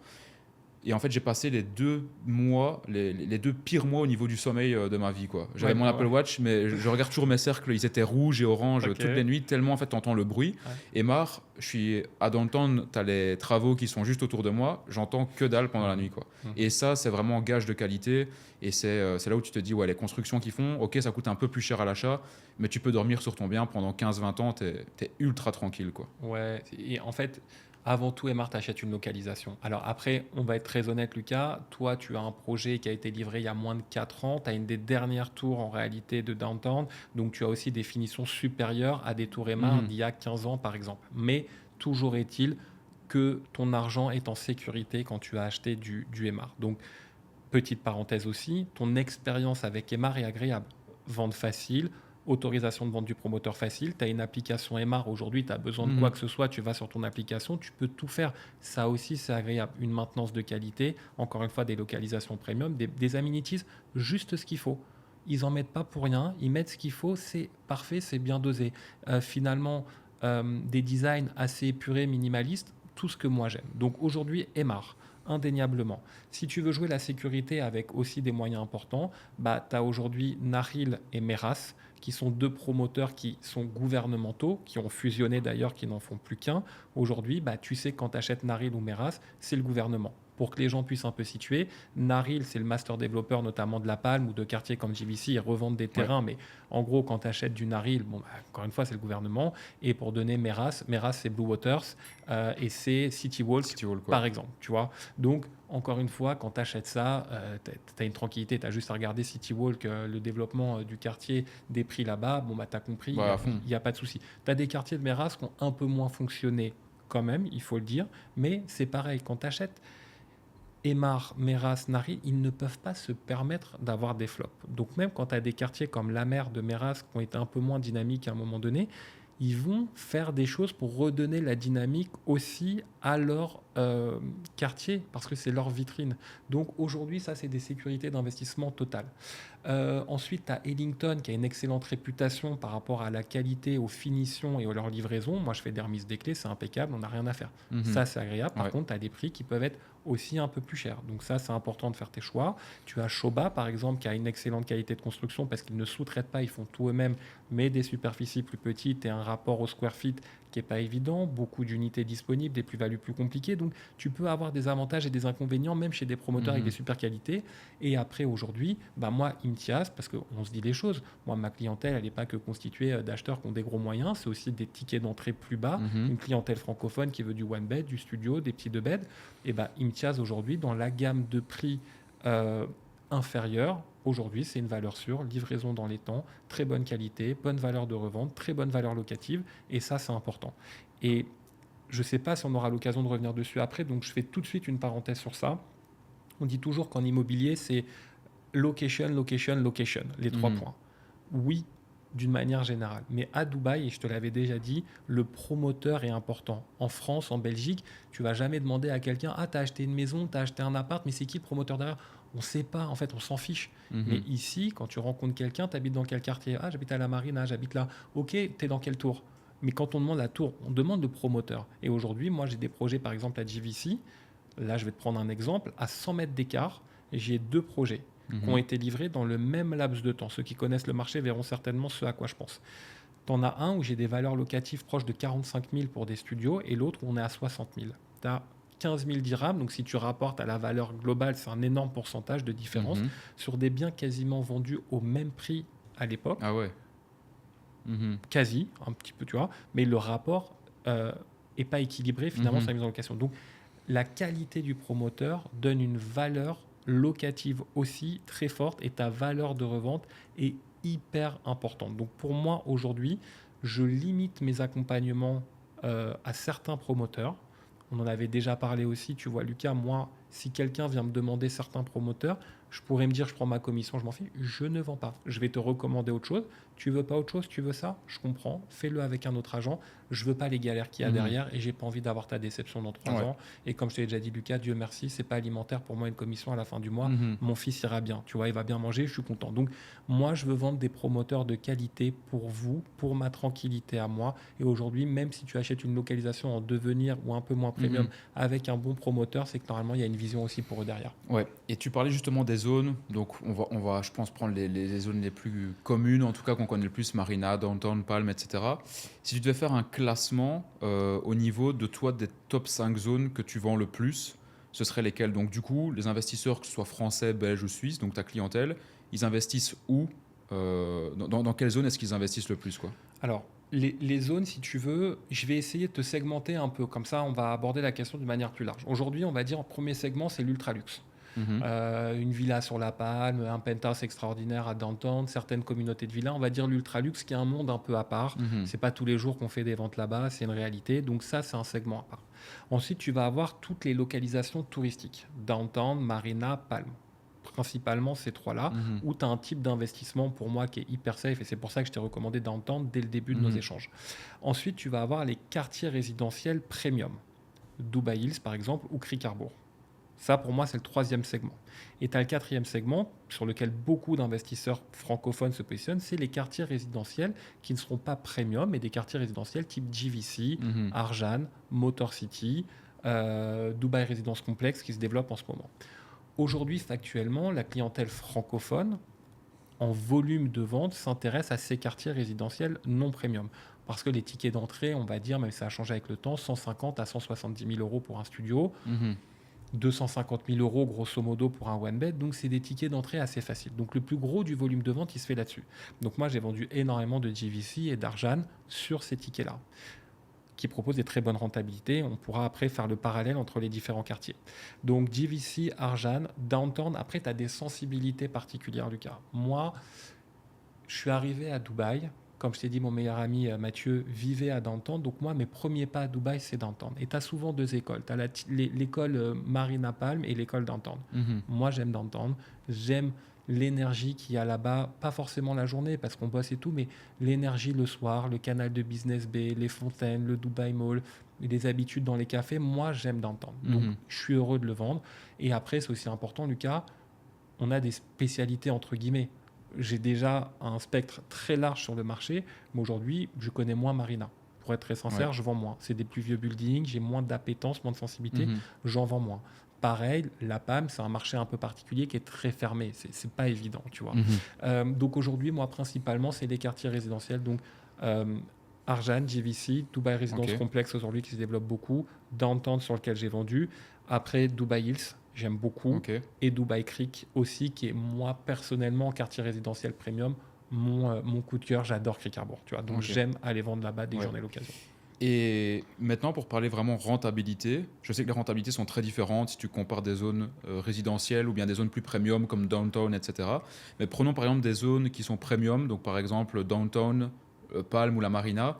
En moyenne, la rentabilité elle est de combien si tu dois prendre une moyenne comme ça de tête? Ouais, on met les pieds dans le plat, Lucas. Je vais donner des vrais chiffres. On ne va pas vendre du rêve, puisque nous, on en a parlé et il n'y a pas à rougir. Parce que ça, c'est très important et je commence par là. Tu as des vendeurs de rêves sur Internet qui vont t'annoncer des rentabilités qui n'ont aucun sens. Ils te dérèglent le marché parce que derrière, quand un mec t'a dit que tu as 15% de renta et que toi, tu vas lui dire que tu en as 8, il va dire ah ouais, non, mais attendez, parce que l'autre, il m'a vendu 15. Non, l'autre, il t'a vendu du vent. La renta, c'est 7. Aujourd'hui, qu'est-ce que tu es capable de faire en France ou en Belgique? Net, après imposition. Moi, je prends mon exemple, j'ai un appartement en France, j'ai calculé après imposition, je fais 2,5% de renta. Donc, si je suis en capacité de te dire que tu vas faire 7% net à Dubaï, pourquoi est-ce que j'ai besoin de vendre 15 alors que déjà, on va multiplier par 3 quasiment, tu vois, ton investissement, ta rentabilité. Donc, aujourd'hui, les zones premium sont moins rentables que les zones moins premium. Les quartiers les plus rentables de Dubaï aujourd'hui, c'est Dubai Investment Park, c'est Motor City, c'est GVC, c'est ces quartiers qui sont moins premium. Discovery Garden aussi. Tu vois, ces quartiers, tu sais, ça sonne même pas à l'oreille de tout le monde. GVC, oui, mais les autres, pas forcément. Pourquoi? Tout simplement parce que les prix de départ sont moins chers. Les loyers ont beaucoup augmenté ces dernières années. Donc évidemment qu'ils ont profité de ça. Pour peu que tu aies acheté il y a quelques années en arrière, avec les hausses d'aujourd'hui, tu es au top. Mais tout simplement, c'est mathématique, tu n'as pas acheté cher. Ok, tu loues moins cher, mais tu t'y retrouves quand même beaucoup plus. Donc aujourd'hui, c'est ces quartiers-là les plus rentables. Ce qu'on peut viser raisonnablement aujourd'hui en net.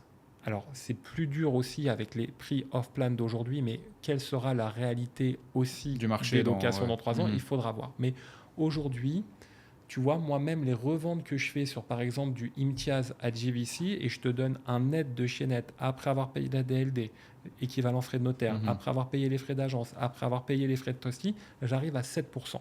Ok. Donc sur des quartiers résidentiels, du coup. Ouais, et avec les services charges inclus. Ok, Je ouais. fais une petite parenthèse parce que ici, les services charges, donc les charges de copropriété, sont calculées en fonction des prestations du building, mais de la localisation. Donc, quoi qu'il arrive, quand tu as un bien à downtown, tu paieras très logiquement plus cher que si tu as un bien à JVC. Ouais, donc service charge, pour ceux qui ne savent pas ce que c'est donc en fait les frais de copropriété, on peut appeler ça comme ça. Quoi. Exactement, Ouais. c'est ça.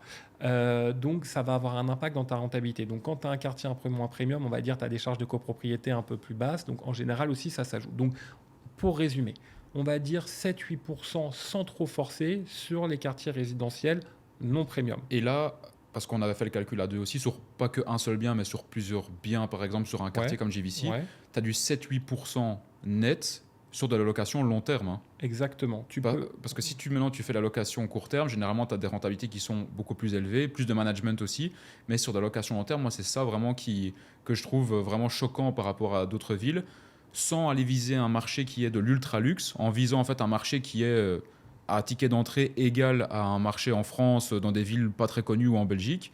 Tu vas être, je sais pas, 250 000 euros pour un one bedroom. C'est peut-être un peu plus cher ici, mais encore, je pense qu'en Belgique, en France, tu trouves la même chose aussi.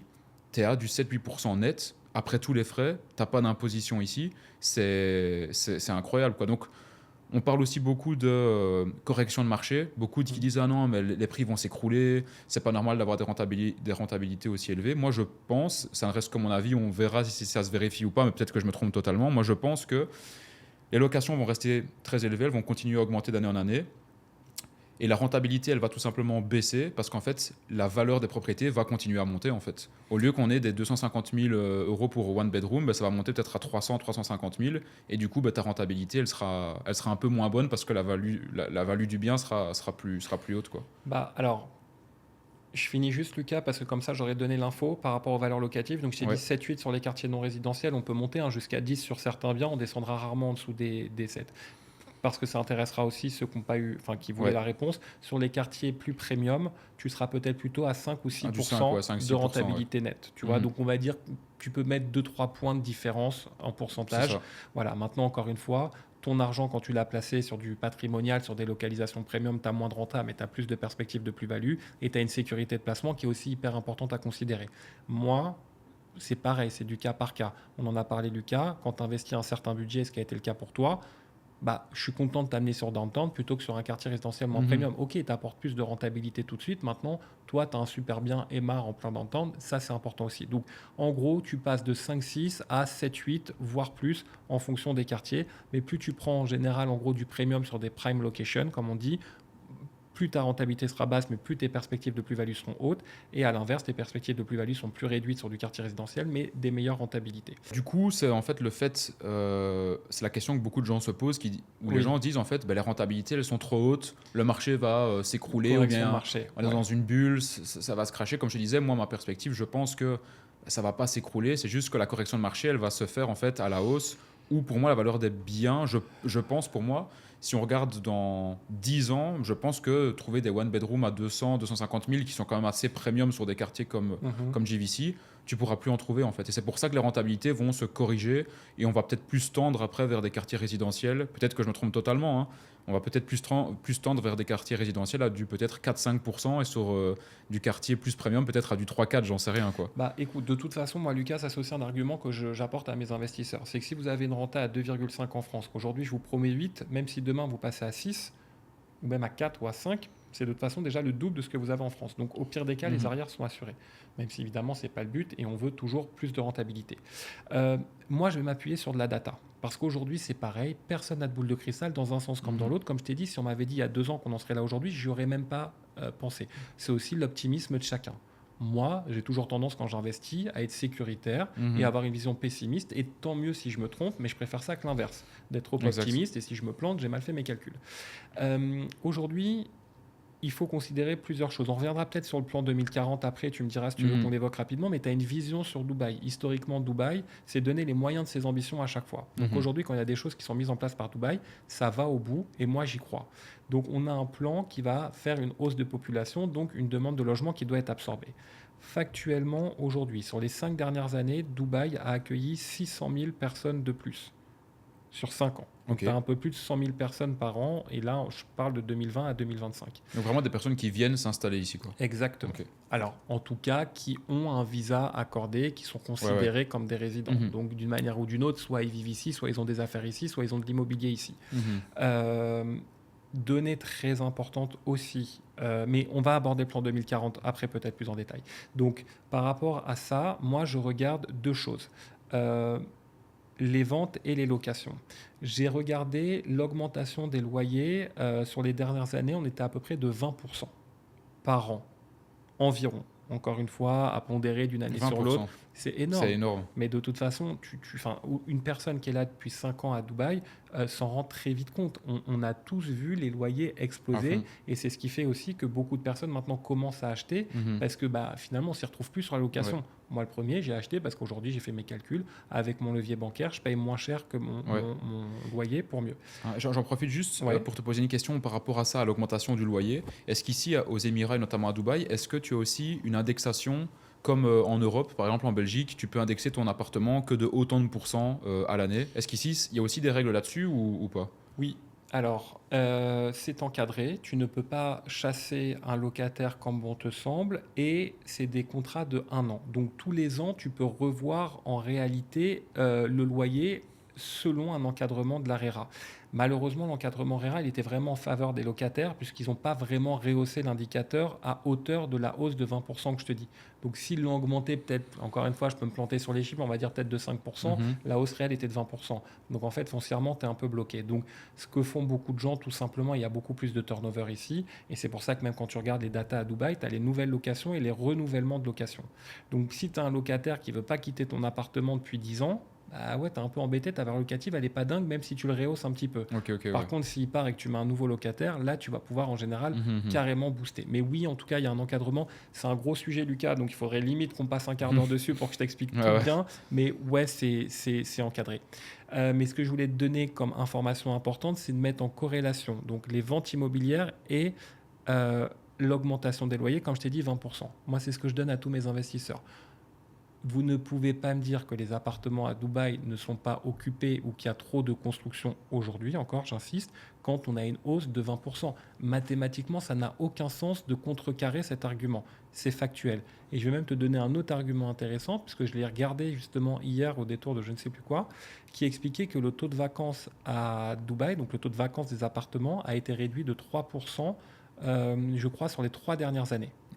Donc ça veut dire qu'on a beaucoup plus de logements, mais dans le même temps, on a de moins en moins de vacances. Donc ça, pareil, c'est mathématique. Ça veut bien dire qu'aujourd'hui, il y a une demande. La question maintenant, parce que j'en suis à te donner des chiffres, tu as par exemple en 2026 et 2027, en moyenne, 70 000 nouvelles unités par an qui seront livrées. La question, effectivement, se pose. Elle est légitime, Lucas.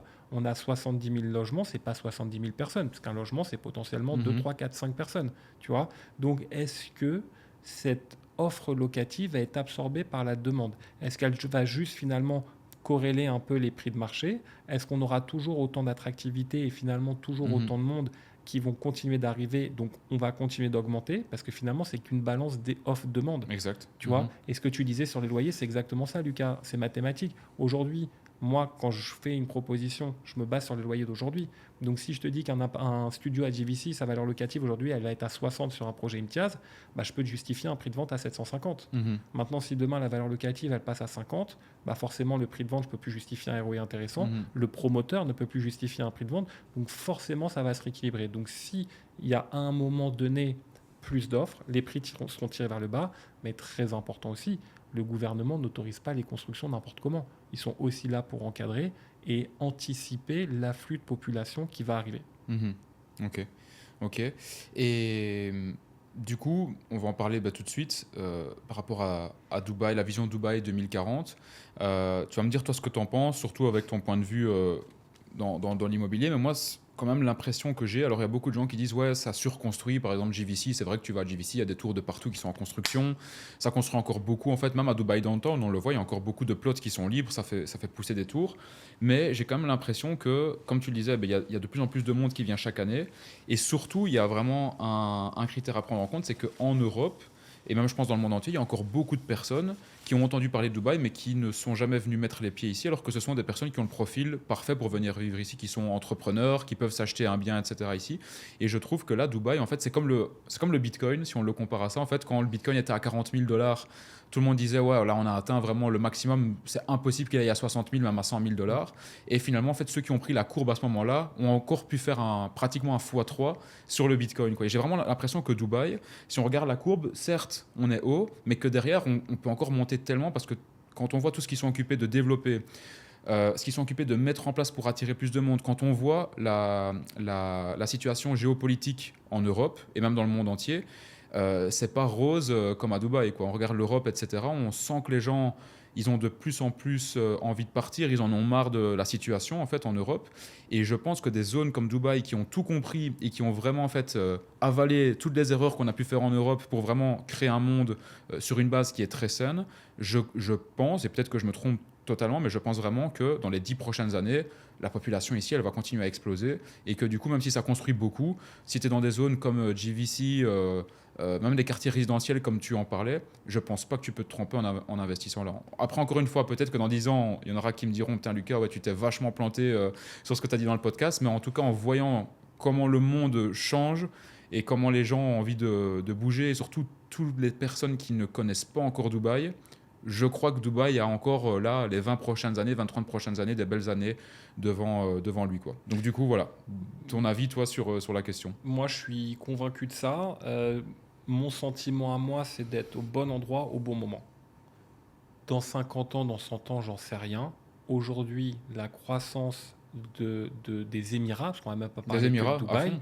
et on est là où il faut. J'en suis convaincu, Lucas, et aujourd'hui, tous les chiffres sont en notre faveur pour nous donner raison. Alors, ce podcast vieillira peut-être mal, tu Mhm. vois, mais c'est comme quand j'accompagne mes investisseurs. Moi, je fais à l'instant T des projections. À l'instant T, aujourd'hui, on est au bon endroit, au bon moment, c'est indéniable.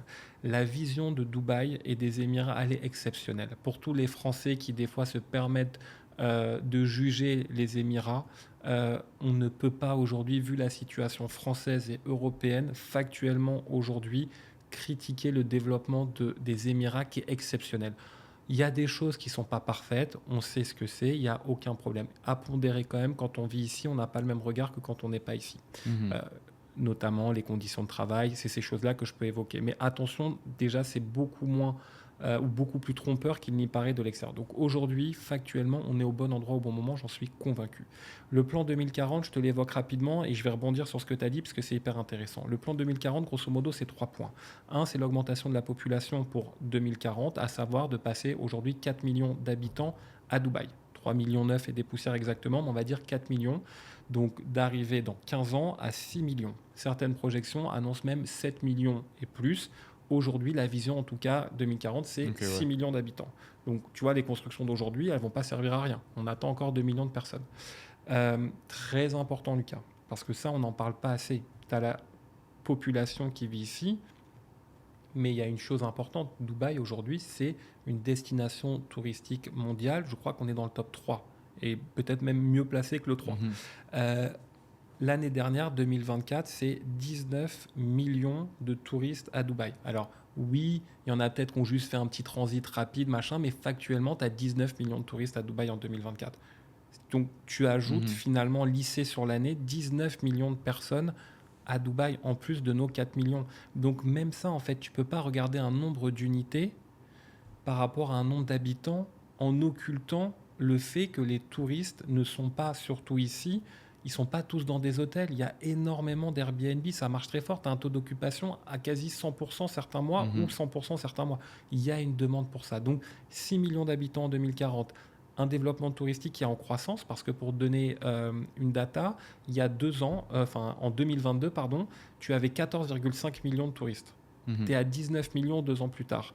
On a l'aéroport Al Maktoum qui va venir révolutionner aussi le monde aérien avec, je crois, 2 à 3 fois la superficie actuelle de DXB. C'est phénoménal, c'est vraiment extraordinaire.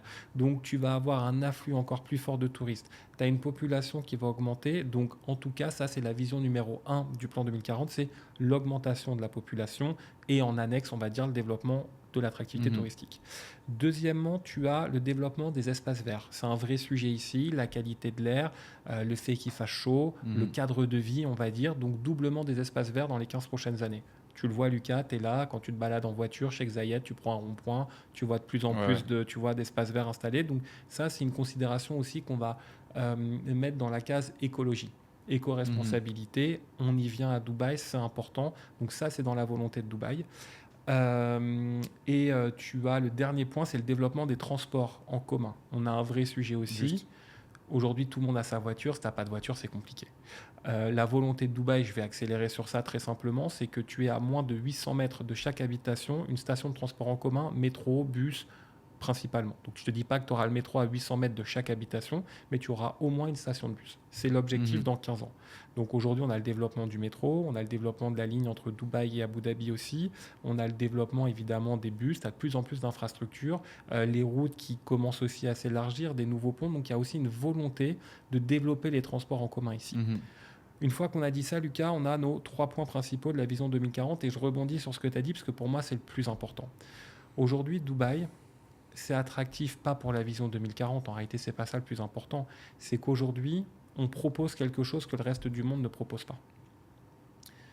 Et je le dis aussi aux investisseurs que j'accompagne. À un moment donné, si les millionnaires du monde entier, même les milliardaires du monde entier investissent à Dubaï, ils savent ce qu'ils font, ils sont conseillés, s'ils ont tous leur argent ici, alors bien sûr il y a la Mhm. fiscalité, Lucas, évidemment, mais ils investissent ici, tu as des milliers de millionnaires supplémentaires tous les ans qui viennent à Dubaï, c'est quand même pas mal de suivre cette tendance-là, tu vois. Tu as ça, tu as le fait que, je te raconte une petite anecdote, notre agence Dubaï Monde avait été récompensée par François Hollande à l'époque, était venu à Dubaï récompenser des entreprises Ok. françaises qui avaient réussi. Et il avait fait un discours où il avait dit, et à très juste titre, que Dubaï profite du climat mondial, du Mhm. climat mondial défavorable en C'est vrai. réalité. Et À ça, fond. tu vois, on est dans un monde aujourd'hui, factuellement, on ne peut pas le remettre en question, qui va de plus en plus mal. Les guerres et l'insécurité, pour ne parler que de ça. Mhm. La pauvreté aussi, qui commence à s'accentuer dans beaucoup d'endroits. Même si ce n'est pas les plus pauvres qu'on accueille, c'est important quand même de le prendre en Ouais, considération. clairement. Donc aujourd'hui, tu te dis qu'on est dans un endroit qui profite du malheur des autres, entre grosses Ouais, guillemets. on l'a vu d'ailleurs pendant le Covid, hein. Le Covid, ça a été vraiment un déclencheur pour Dubaï au niveau du boom immobilier, que ce soit au niveau de la value des propriétés ou même de la location aussi, hein. Ça a vraiment marqué, je trouve, un switch au niveau du marché, hein. Exactement. Sortie Covid, c'est Dubaï qui a récupéré tout parce qu'ils ont effectivement bien géré ça. Alors c'était dur, hein, parce que moi Mhm. j'ai été au Covid ici, quand tout était fermé, qu'il n'y avait aucune aide, que les mecs qui travaillaient ici devaient rentrer chez eux, c'était violent le Covid. Ouais. Mais c'est Dubaï, c'est impitoyable, Mhm. dans un sens comme dans l'autre. C'était très chaud pendant le Covid, on n'avait pas les aides qu'on avait en France, c'est une Ouais. certitude. Par contre, derrière, la France paye encore les pots cassés de toutes les aides Covid. Là où Dubaï qui n'a rien donné, ok, tout le monde était en galère, mais ceux qui sont revenus, il y en a qui sont pas revenus Mhm. aussi, mais derrière, c'est reparti plein gaz. Donc, Ouais. tu as ça. Un des meilleurs exemples qui concerne vraiment l'immobilier directement, c'est la guerre Ukraine-Russie. C'est-à-dire qu'à un moment donné, l'afflux des Russes et beaucoup À fond. d'Ukrainiens ici, t'entends parler russe toute la journée, les prix ont explosé, tu as des À fond. quartiers comme Blue Water, c'est quasiment, tu as l'impression d'être en Russie. Ouais, et moi, c'est ce que je me dis aussi. Je veux pas, je suis pas du tout dans un délire pessimiste à me dire c'est sûr, il va y avoir une guerre qui va éclater en Europe, etc. J'espère absolument pas. Mais dans le cas où on devait revivre des scénarios catastrophiques comme on a pu avoir avec le Covid, etc., Dubaï va encore, je pense, se prendre un fameux coup positif au niveau de l'immobilier, hein, de la valeur des biens, etc. En fait, dès qu'on peut voir qu'il y a des gros problèmes dans le monde, tu viens de le citer là maintenant, ça bouge vers Dubaï, en fait. Valeur refuge, valeur sûre, en fait. Et les gens ici, ils n'ont pas peur de venir poser des billes, alors qu'en Europe, là maintenant, ceux qui ont de l'argent, ils réfléchissent pas à 2 fois, ils réfléchissent à 3, 4, 5 fois avant de se dire je vais investir dans un bien en Europe, quoi, hein. Par la lourdeur des choses, aussi la pression fiscale, la pression Mhm. même au niveau de l'ambiance de manière générale, c'est beaucoup plus compliqué. Et moi, vraiment, ce que je sens ici à Dubaï, et je pense que tu as la même vision que moi, c'est que ici, tu sens que toi, si tu as de l'ambition, tu grandis en même temps que la ville autour de toi grandit en fait. Donc c'est-à-dire que ton environnement grandit en même temps que toi. En Europe, si tu veux grandir, ton environnement il grandit pas vraiment en fait avec les pressions, toutes les barrières qu'il y a. C'est très, il y a beaucoup d'administratifs, etc. Et qu'ici à Dubaï, en fait, tu as de l'ambition, tu viens ici, c'est ultra plaisant parce que tu ressens aucune barrière en fait. Ça avance, c'est fluide, ça avance vraiment très vite. Et la grosse différence, et j'aime de mieux en mieux des pays comme celui-ci, pourquoi? Parce qu'ici, tu as une vision. Et la vision, elle change pas tous les 5 ans en fait. Tu as une vision, c'est pas une fois une vision de droite, une vision de gauche, c'est une vision qui est là pour 50, 60 ans. La Chine, beaucoup de gens vont critiquer la Chine, mais regarde la Chine aujourd'hui. C'est incroyable aujourd'hui. La vision qui est là depuis des années, ils sont occupés de surpasser les États-Unis dans plein de domaines et même des continents entiers dans plein de domaines aussi, quoi. Et tu regardes les Émirats, c'est ça en fait. C'est une vision qui est là. Ils ont une vision pendant 50 ans et en France, bah, tu as un président qui change tous les 5 ans ou tous les 6 ans, je sais plus. En Belgique, pour faire un gouvernement, tu peux parfois attendre 2 ans avant d'avoir un gouvernement. Une fois c'est la gauche, une fois c'est la droite. Si la droite veut mettre en place des nouvelles lois, la gauche va la bloquer et vice-versa. Et donc du coup, tu es dans des pays qui n'avancent pas et qui tournent un petit peu en rond et qui sont occupés en fait de se tuer et de régresser sur eux-mêmes. Que ici, il n'y a aucune régression, ça avance avec une vision et ça, je trouve ça juste incroyable. En fait, la différence, c'est pas que tu as 2 continents et 2 pays qui avancent dans la même direction, on va prendre la France et les Émirats, c'est que tu as un pays qui est occupé de se refermer et de pourrir sur lui-même, et tu as un pays qui est occupé d'avancer à vitesse grand V en fait. Et au niveau de l'investissement, bah, tu te positionnes en tant qu'investisseur, tu investis dans un sac où il y a des pommes qui sont occupées de pourrir sur elles-mêmes, ou bien dans un potager qui est occupé de fleurir. Bah, tu investis dans le potager qui est occupé de fleurir à fond, quoi. 200% d'accord avec toi, Lucas. Et je reprends ce que tu as dit qui est intéressant, c'est tu grandis avec un environnement qui grandit autour de toi. Moi, je retournerais même la chose à l'inverse, en fait. C'est un environnement autour de toi qui te fait grandir. C'est comme ça que je le vois, tu vois. Et c'est qu'en fait, ici, en réalité, la ville t'offre des perspectives, tu grandis avec elle ou pas. Si tu grandis pas et tu n'avances pas avec la ville, tu n'avances pas, tu rentres chez toi. Tu vois, c'est comme ça qu'il faut voir Dubaï. Après, c'est une page que tu ouvres qui est hyper intéressante et je vais reprendre déjà avant de la refermer sur ce que tu as dit, l'aspect sécurité à Dubaï. Aujourd'hui, parce que j'ai parlé un peu d'insécurité tout à l'heure, la préoccupation numéro 1 de beaucoup de gens, et d'autant plus ceux qui ont de l'argent, c'est la sécurité. Et aujourd'hui à Dubaï, bah, écoute, moi je ne ferme pas ma voiture, mes clés sont dans ma voiture devant chez moi, je ne ferme pas la porte de la maison, même si j'ai mon fils et potentiellement des objets de valeur dedans. On n'est pas préoccupé à quelconque moment d'insécurité à Dubaï. D'accord. Donc ça, aujourd'hui, quand tu as un petit peu d'argent dans un monde qui n'est pas safe, et on voit même la France aujourd'hui où l'insécurité et la Belgique est de plus en plus importante, waouh, ça vaut cher, tu vois. Et moi, ma plus grande fierté, c'est de me dire, ok, bah moi, mon fils aujourd'hui, que j'ai mis au monde il y a 10 mois, il va grandir ici, dans cet environnement, il n'aura pas les préoccupations que moi j'avais en France, en région parisienne, il sera libre et serein, ma femme peut se balader habillée comme elle veut, quand elle veut, ça vaut cher, tu vois. Donc, ok, Dubaï, le train de vie est cher, mais je suis content de le payer aussi pour ça. Et la vision politique, alors, encore une fois, on ne va pas lancer un sujet politique, mais c'est la notion, ok, de la démocratie française, où tu as plusieurs partis politiques, une assemblée nationale, des votes, des machins, mais finalement, qui ne font que ralentir un système qui n'avance pas de par systématiquement des protestations qui sont même plus finalement fondées et légitimes, mais juste basées sur c'est un autre parti. Donc par définition, on s'y oppose. Même si foncièrement, parce qu'il y a des choses à un moment donné, Lucas, pour moi c'est factuel. Tu as un problème de sécurité, tu as un problème de santé, tu as un problème d'éducation dans ton pays. On le voit bien, Belgique, France, c'est de moins en moins bien. On peut être d'accord tous ensemble, tous les partis politiques, c'est un constat factuel. À quoi bon tirer dans des sens différents et nier des évidences juste parce que tu es contraire à l'autre parti politique? Alors ok, ici, tu as un chèque qui décide de tout. Mais aujourd'hui, s'il décide bien, s'il a une vision, mais c'est merveilleux. Parce que, par exemple, tu as dit, on a une vision, on s'y tient, 200%. Et, à côté de ça, quand tu as quelque chose à Dubaï qui a dysfonctionné, ça ne met pas 6 mois de discussion derrière. Inondation dont on a parlé il y a grosso modo 2 ans. Les Français se réjouissaient de voir ça. À fond, ça c'était incroyable. Catastrophique. 6 mois plus tard, il y avait des inondations dans je ne sais plus quel département de France. Est-ce que nous, à Dubaï, on regardait ça en se disant « Ah, on est content ». Mais pas du tout, tu vois, Lucas. Donc, qu'est-ce qui s'est passé? Une semaine d'inondation, ok, la ville était sous l'eau. Bon, au final, pas de catastrophe. Quelques personnes mal assurées, ok, ils en ont fait les frais, mais d'une manière générale, tout va bien. Derrière, je crois que c'est 2 milliards d'euros, donc 8 milliards de dirhams qui ont été débloqués instantanément pour pouvoir refaire toutes les infrastructures. Tu imagines en France, pour les Parisiens qui nous écoutent, Donc j'habitais dans les Yvelines, il y a le tunnel de la Défense, ça parlera. Le tunnel de la Défense, je suis retourné en vacances, je pense qu'on doit arriver sur 10 ans que le tunnel de la Défense est en travaux. À Dubaï, ils ont besoin de refaire des routes, d'aménager. C'est fait en 6 mois max. Tu construis des buildings de fou en 2 ans. Tout va vite. On se donne les moyens des ambitions. Là où en France, les considérations politiques nous ralentissent et la mise en place même d'une décision prise est toujours très lente. Donc ça, c'est hyper important et c'est pour ça aussi que je crois à Dubaï. Parce que même si à un moment donné, ils faisaient fausse route, ce qu'ils ne font pas pour l'instant, ils sont capables de se remettre dans le bon sens directement sans que ça soit des pourparlers interminables. Exact. Et tu parles de chèques justement. Donc en fait, les Émirats, c'est composé de différents Émirats. Chaque Émirat a son patron qui s'appelle justement un cheikh.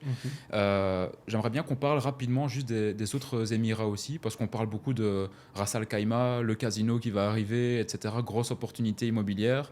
Abu Dhabi aussi qui commence, enfin qui est déjà là. Bon, Abu Dhabi c'est institutionnel, il y a beaucoup d'argent là-bas aussi. Fujairah aussi qui est beaucoup moins en développement, mais j'aimerais bien juste avoir ta vision, toi, sur les autres Émirats, notamment Ras Al Khaimah et Abu Dhabi, qui sont, je pense, les deux dont on parle le plus, peut-être après Dubaï. Qu'est-ce que toi t'en penses? C'est quoi ta vision si tu as quelqu'un qui te dit j'hésite à investir entre Dubaï et Ras Al Khaimah et par exemple Dubaï et Abu Dhabi quoi. Alors, pour ceux, parce que je sais que des fois, même géopolitiquement ou même juste en termes de géographique, c'est confus. Effectivement, les Émirats arabes unis, c'est plusieurs États qui font en gros un pays. La gouvernance principale, c'est Abu Dhabi. Il faut bien le comprendre que c'est eux, parce que c'est aujourd'hui eux qui ont le pétrole. Donc c'est aujourd'hui l'État le plus puissant. Parce qu'on pense toujours Dubaï quand on pense Émirats, mais en réalité, les patrons, c'est Abu Dhabi. Donc c'est comme si, pour résumer, tu avais le cheikh de Abu Dhabi, qui est le président, et le cheikh de Dubaï, qui est le Premier ministre. C'est eux les deux hommes forts, mais c'est Abu Dhabi, grosso modo, le taulier des Émirats. Chaque État a sa propre gouvernance, évidemment en accord avec tout le monde, mais tu as des règles qui peuvent être différentes d'un État à l'autre. Tu vois par exemple Sharjah, qui est beaucoup plus rude que Dubaï dans sa politique. Tu as des choses que tu peux faire à Dubaï que tu ne peux pas faire à Sharjah. Bref, il faut comprendre comment ça fonctionne. Donc c'est des États qui font un pays avec des gouvernances différentes, mais des décisions prises principalement par Abu Dhabi en concertation avec Dubaï. Concernant l'investissement immobilier, et pareil, je fais une petite précision. Donc aujourd'hui, je t'ai dit, on était 3,9 à peu près millions d'habitants sur Dubaï. À 100 000 près, Abu Dhabi, c'est aussi 3,8 millions ou 4 millions. Enfin, on est sur les mêmes eaux que Dubaï. Aussi pour comparer, parce qu'on parle toujours de Dubaï, mais on ne remet pas toujours Abu Dhabi au centre des Émirats, parce qu'aujourd'hui, il faut le prendre en considération. Aujourd'hui, tu as 4 États, pour répondre à ta question, qui ont un intérêt aujourd'hui immobilier aux yeux des investisseurs. Tu as Dubaï, évidemment. Tu as Abu Dhabi, tu as Ras Al Khaimah et tu as Al Quwain. Très rapidement, moi je suis spécialisé Dubaï. Certains agents s'improvisent spécialistes d'Abu Dhabi ou Al Quwain ou de Ras Al Khaimah quand ça les arrange parce qu'il y a des projets. Aujourd'hui, déjà, l'expertise de Dubaï, si tu veux l'avoir, c'est un travail à plein temps. Tu vois. D'ailleurs, pour la petite anecdote, justement, moi je voulais faire un deal sur Abu Dhabi avec toi.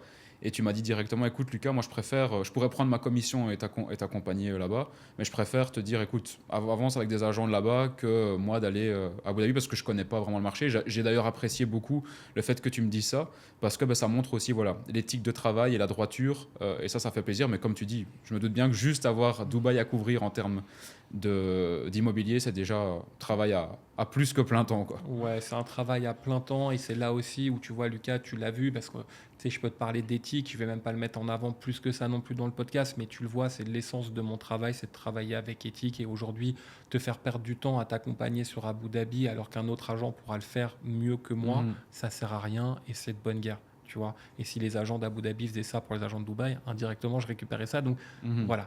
Donc, aujourd'hui, tu as ces 4 États. Donc, Dubaï, c'est mon marché, je le connais par cœur. J'ai moins de connaissances sur le reste, mais moi, je m'appuie sur quelque chose. À un moment donné, il faut un peu de bon sens dans l'investissement et regarder un peu ce qui se passe dans le reste du monde et avoir des fois juste une réflexion de logique sans être un expert. Aujourd'hui, Al Quwain, c'est Shoba, le développeur, qui est quasiment le master développeur de l'État parce qu'il développe 2 zones. Downtown, le long de la côte, ils vont faire comme un centre-ville qui va s'appeler en gros, Downtown. Et tu vas avoir Sydney Island, c'est un ensemble d'îles sur lequel il y a eu beaucoup d'investisseurs français qui sont positionnés. Aujourd'hui, moi, j'ai une interrogation. Comment je peux parler d'un émirat sur lequel je n'ai aucun point de comparaison? Donc, tu peux créer un endroit merveilleux parce que c'est un endroit qui sera super beau. Comment je peux te parler d'une valeur locative? comment je peux te donner de la data, puisqu'on n'a pas de data, on n'a pas d'idée des valeurs locatives. Est-ce que c'est un bon investissement ou pas? Aujourd'hui, je ne sais pas. Je sais que certaines promesses ont été faites, pour moi, elles n'ont aucun sens. Je ne dis pas que c'est pour autant un mauvais investissement, mais attention sur la zone d'Umal Quain. J'en ai vendu, mais je ne l'ai pas vendu en qualité d'investissement de rentabilité, mais pour de la résidence secondaire ou de la résidence principale, en expliquant qu'aujourd'hui, j'étais incapable de donner, comme tout le monde, une valeur locative à ce type de bien. Donc, vendre un bien immobilier sans être capable de donner une valeur locative, c'est compliqué de faire des promesses de plus-value derrière. Donc ça, c'est le sujet Umal Quain. Le sujet Ras Al Khaimah, c'est un des gros sujets.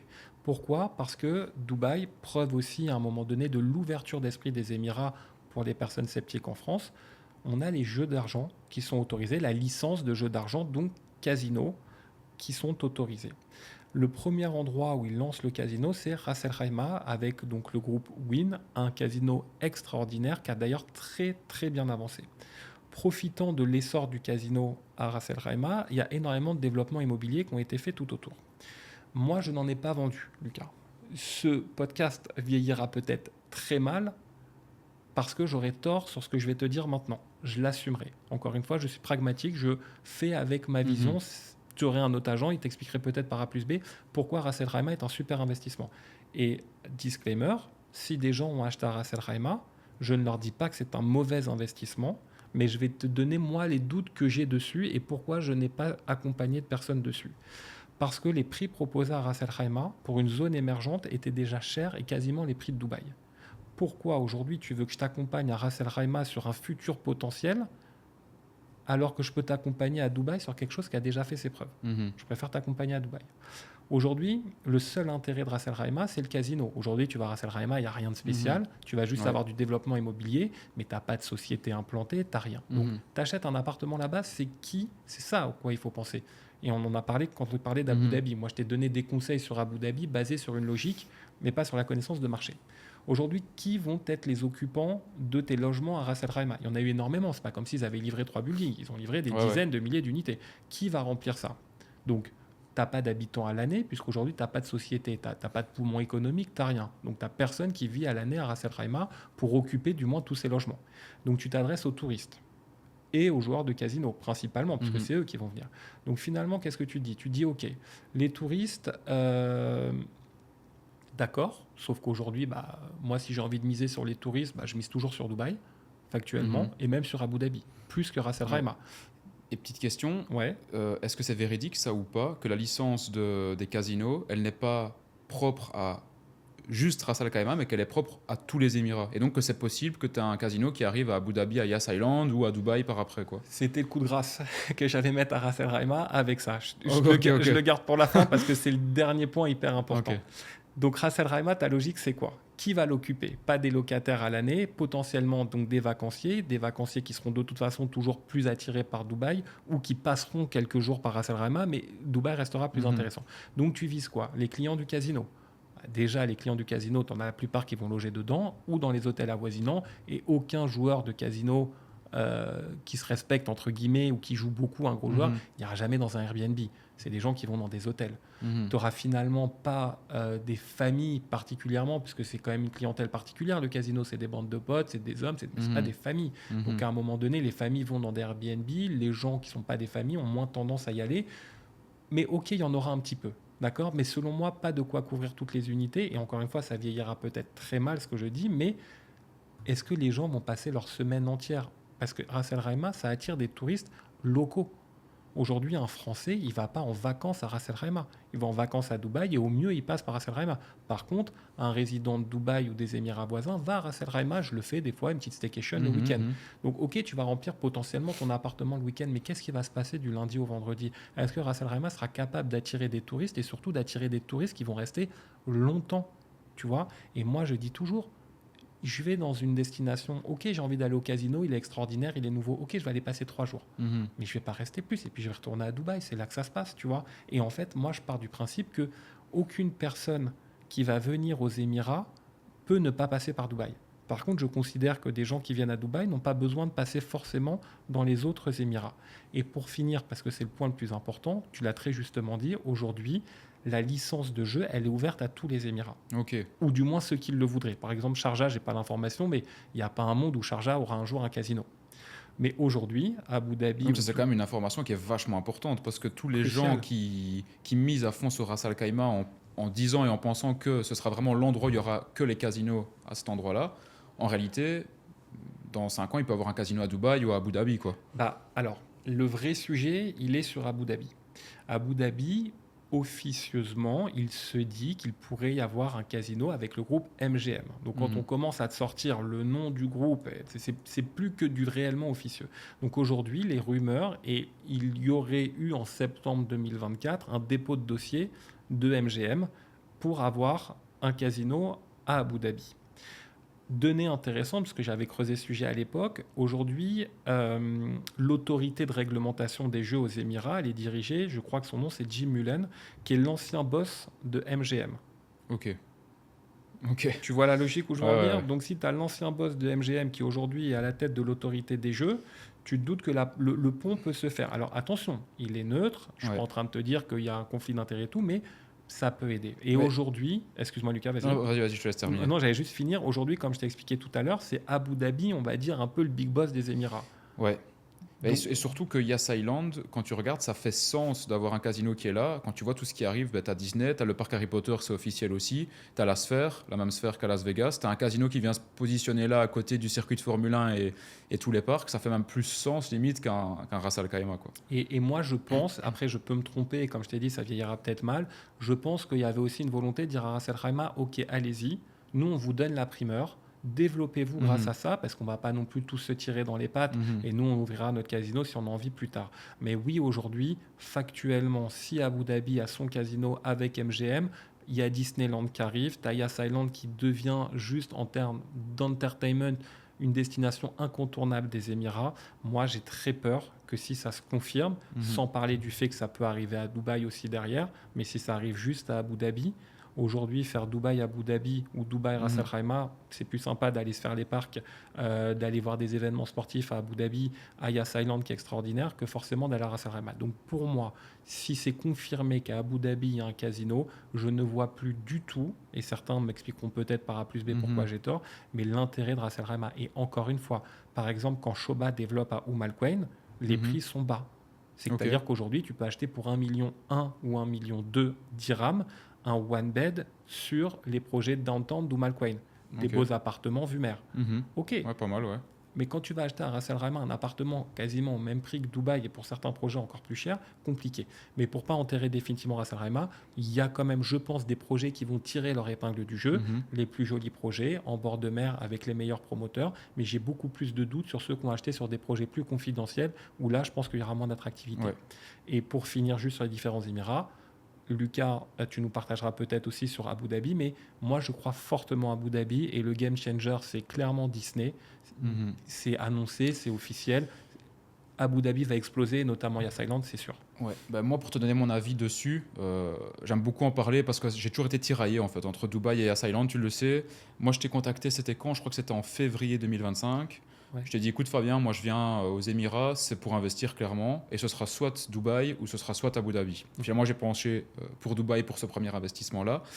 Mais Yas Island, j'y crois à fond. Moi, je suis arrivé à Yas Island il y a 3 ans, donc c'était début 2022. Et je me rappelle, pour ceux qui connaissent, la résidence Water's Edge sur Yas Island, le one bedroom, si je ne dis pas de bêtises, tu pouvais en avoir entre 800 000 et 1 million de dirhams il y a 3 ans. Aujourd'hui, du one bedroom, et encore je prends même des chiffres qui sont un petit peu élevés. Aujourd'hui, du one bedroom sur Water's Edge, c'est du 1,5, quoi, si tu veux plus ou moins une bonne unité. Donc ça, en 3 ans, ça a quand même pris un peu plus de 100 000 euros, je veux dire, pour des petits appartements one bedroom. Et quand tu regardes Yas Island, ce que j'aime beaucoup en fait dans cette configuration-là, c'est que tu as une supply qui est limitée. C'est-à-dire que c'est une île, tu ne peux pas construire à l'infini. C'est comme Downtown à Dubaï, c'est comme la Marina, tu ne peux pas construire à l'infini. Ce qu'il y a à Downtown ou ce qu'il y a à Marina, ça continuera à prendre de la valeur parce que c'est ce qui est au cœur justement de la zone, quoi. Là-bas, c'est pareil, quand tu vois tous les parcs qui arrivent, etc.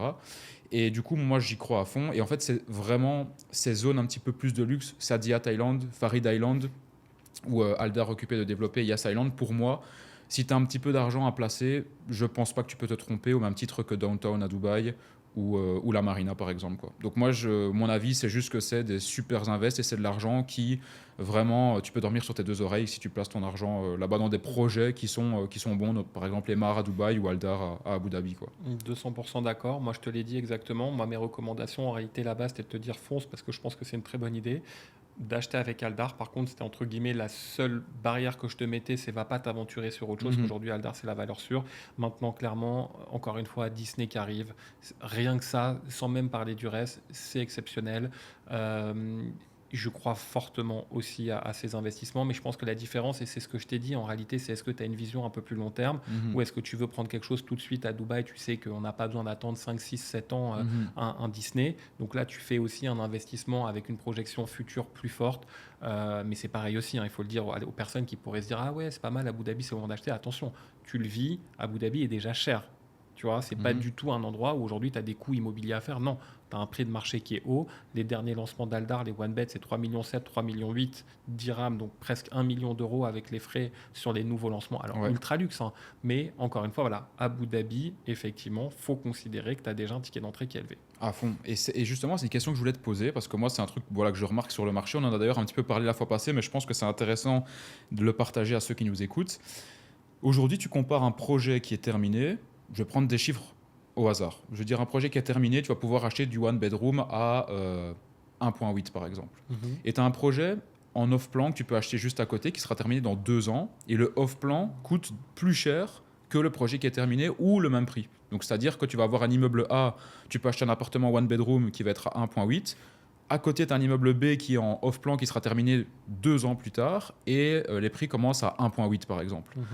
Comment ça se fait que du off-plan aujourd'hui, c'est aussi cher, alors que parfois tu peux avoir un bien qui est déjà terminé et le faire travailler tout de suite au même prix, voire même parfois moins cher en fait. Alors, c'est là où je t'ai dit attention sur les perspectives de plus-value sur le off-plan, parce qu'aujourd'hui, les prix ont monté. C'est vrai qu'avant, tu avais quand même un écart différent. Aujourd'hui, le off-plan a rattrapé le prix du marché secondaire, voire même est plus cher. Tu as tout à fait raison. Donc toi, tu vois vraiment qu'il y a eu une différence au niveau du off-plan, où le off-plan était quand même bien moins cher avant et qu'aujourd'hui, le off-plan a vraiment rattrapé le resale. Tu vois la différence, quoi. Ouais, après, l'explication, de toute façon, elle est très simple.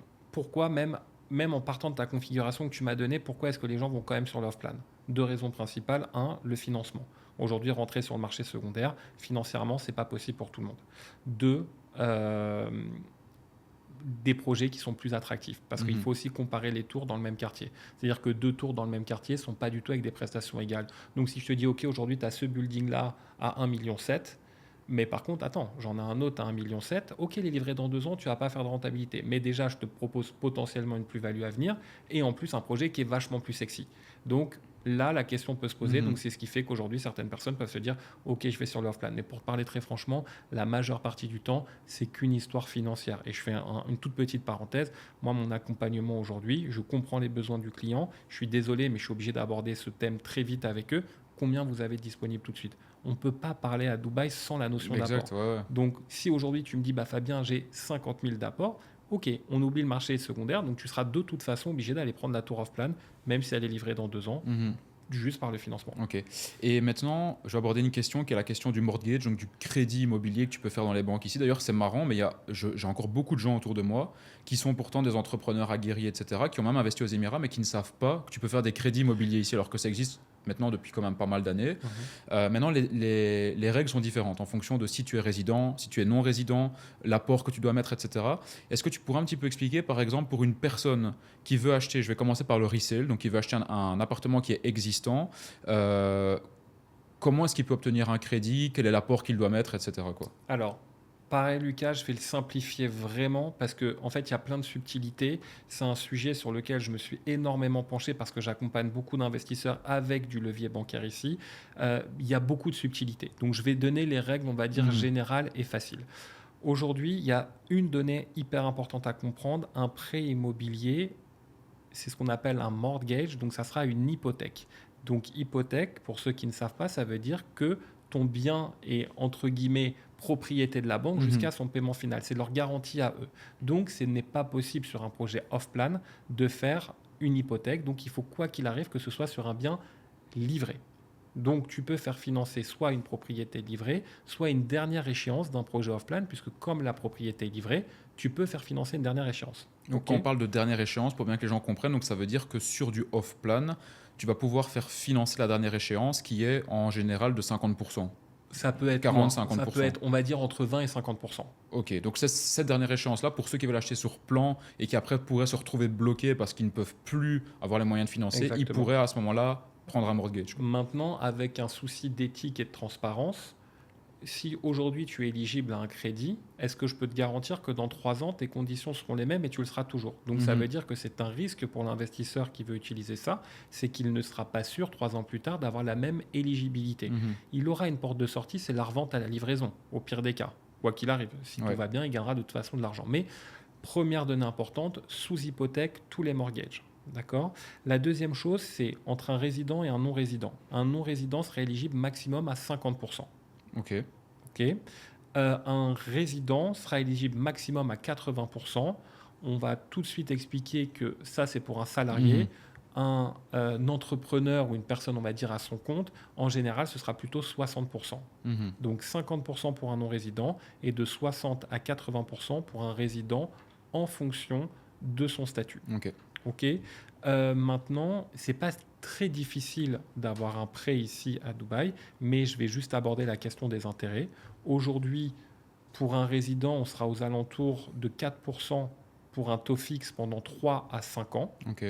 Et ensuite, c'est indexé par rapport au taux EIBOR, où tu as un pourcentage supplémentaire à payer. Donc ça, c'est une donnée qui effraie beaucoup d'investisseurs francophones ou européens. C'est cette donnée de taux fixe pendant 3 à 5 ans Mhm. et un taux variable qu'on contrôle moins sur le reste. Et je sais que c'est la barrière en général qui fait que beaucoup ne se positionnent pas. Tu peux renégocier, tu peux repasser sur un taux fixe, mais tu as des subtilités de marché qui sont un peu différentes. C'est pour ça, Lucas, que je suis désolé, je ne peux pas trop ouvrir ce sujet-là. Mais en tout cas, dans les grandes lignes, des taux aujourd'hui, grosso modo, à 4 pour les résidents, on va dire 5 pour les non-résidents, 50% pour un non-résident et 60 à 80 pour un résident.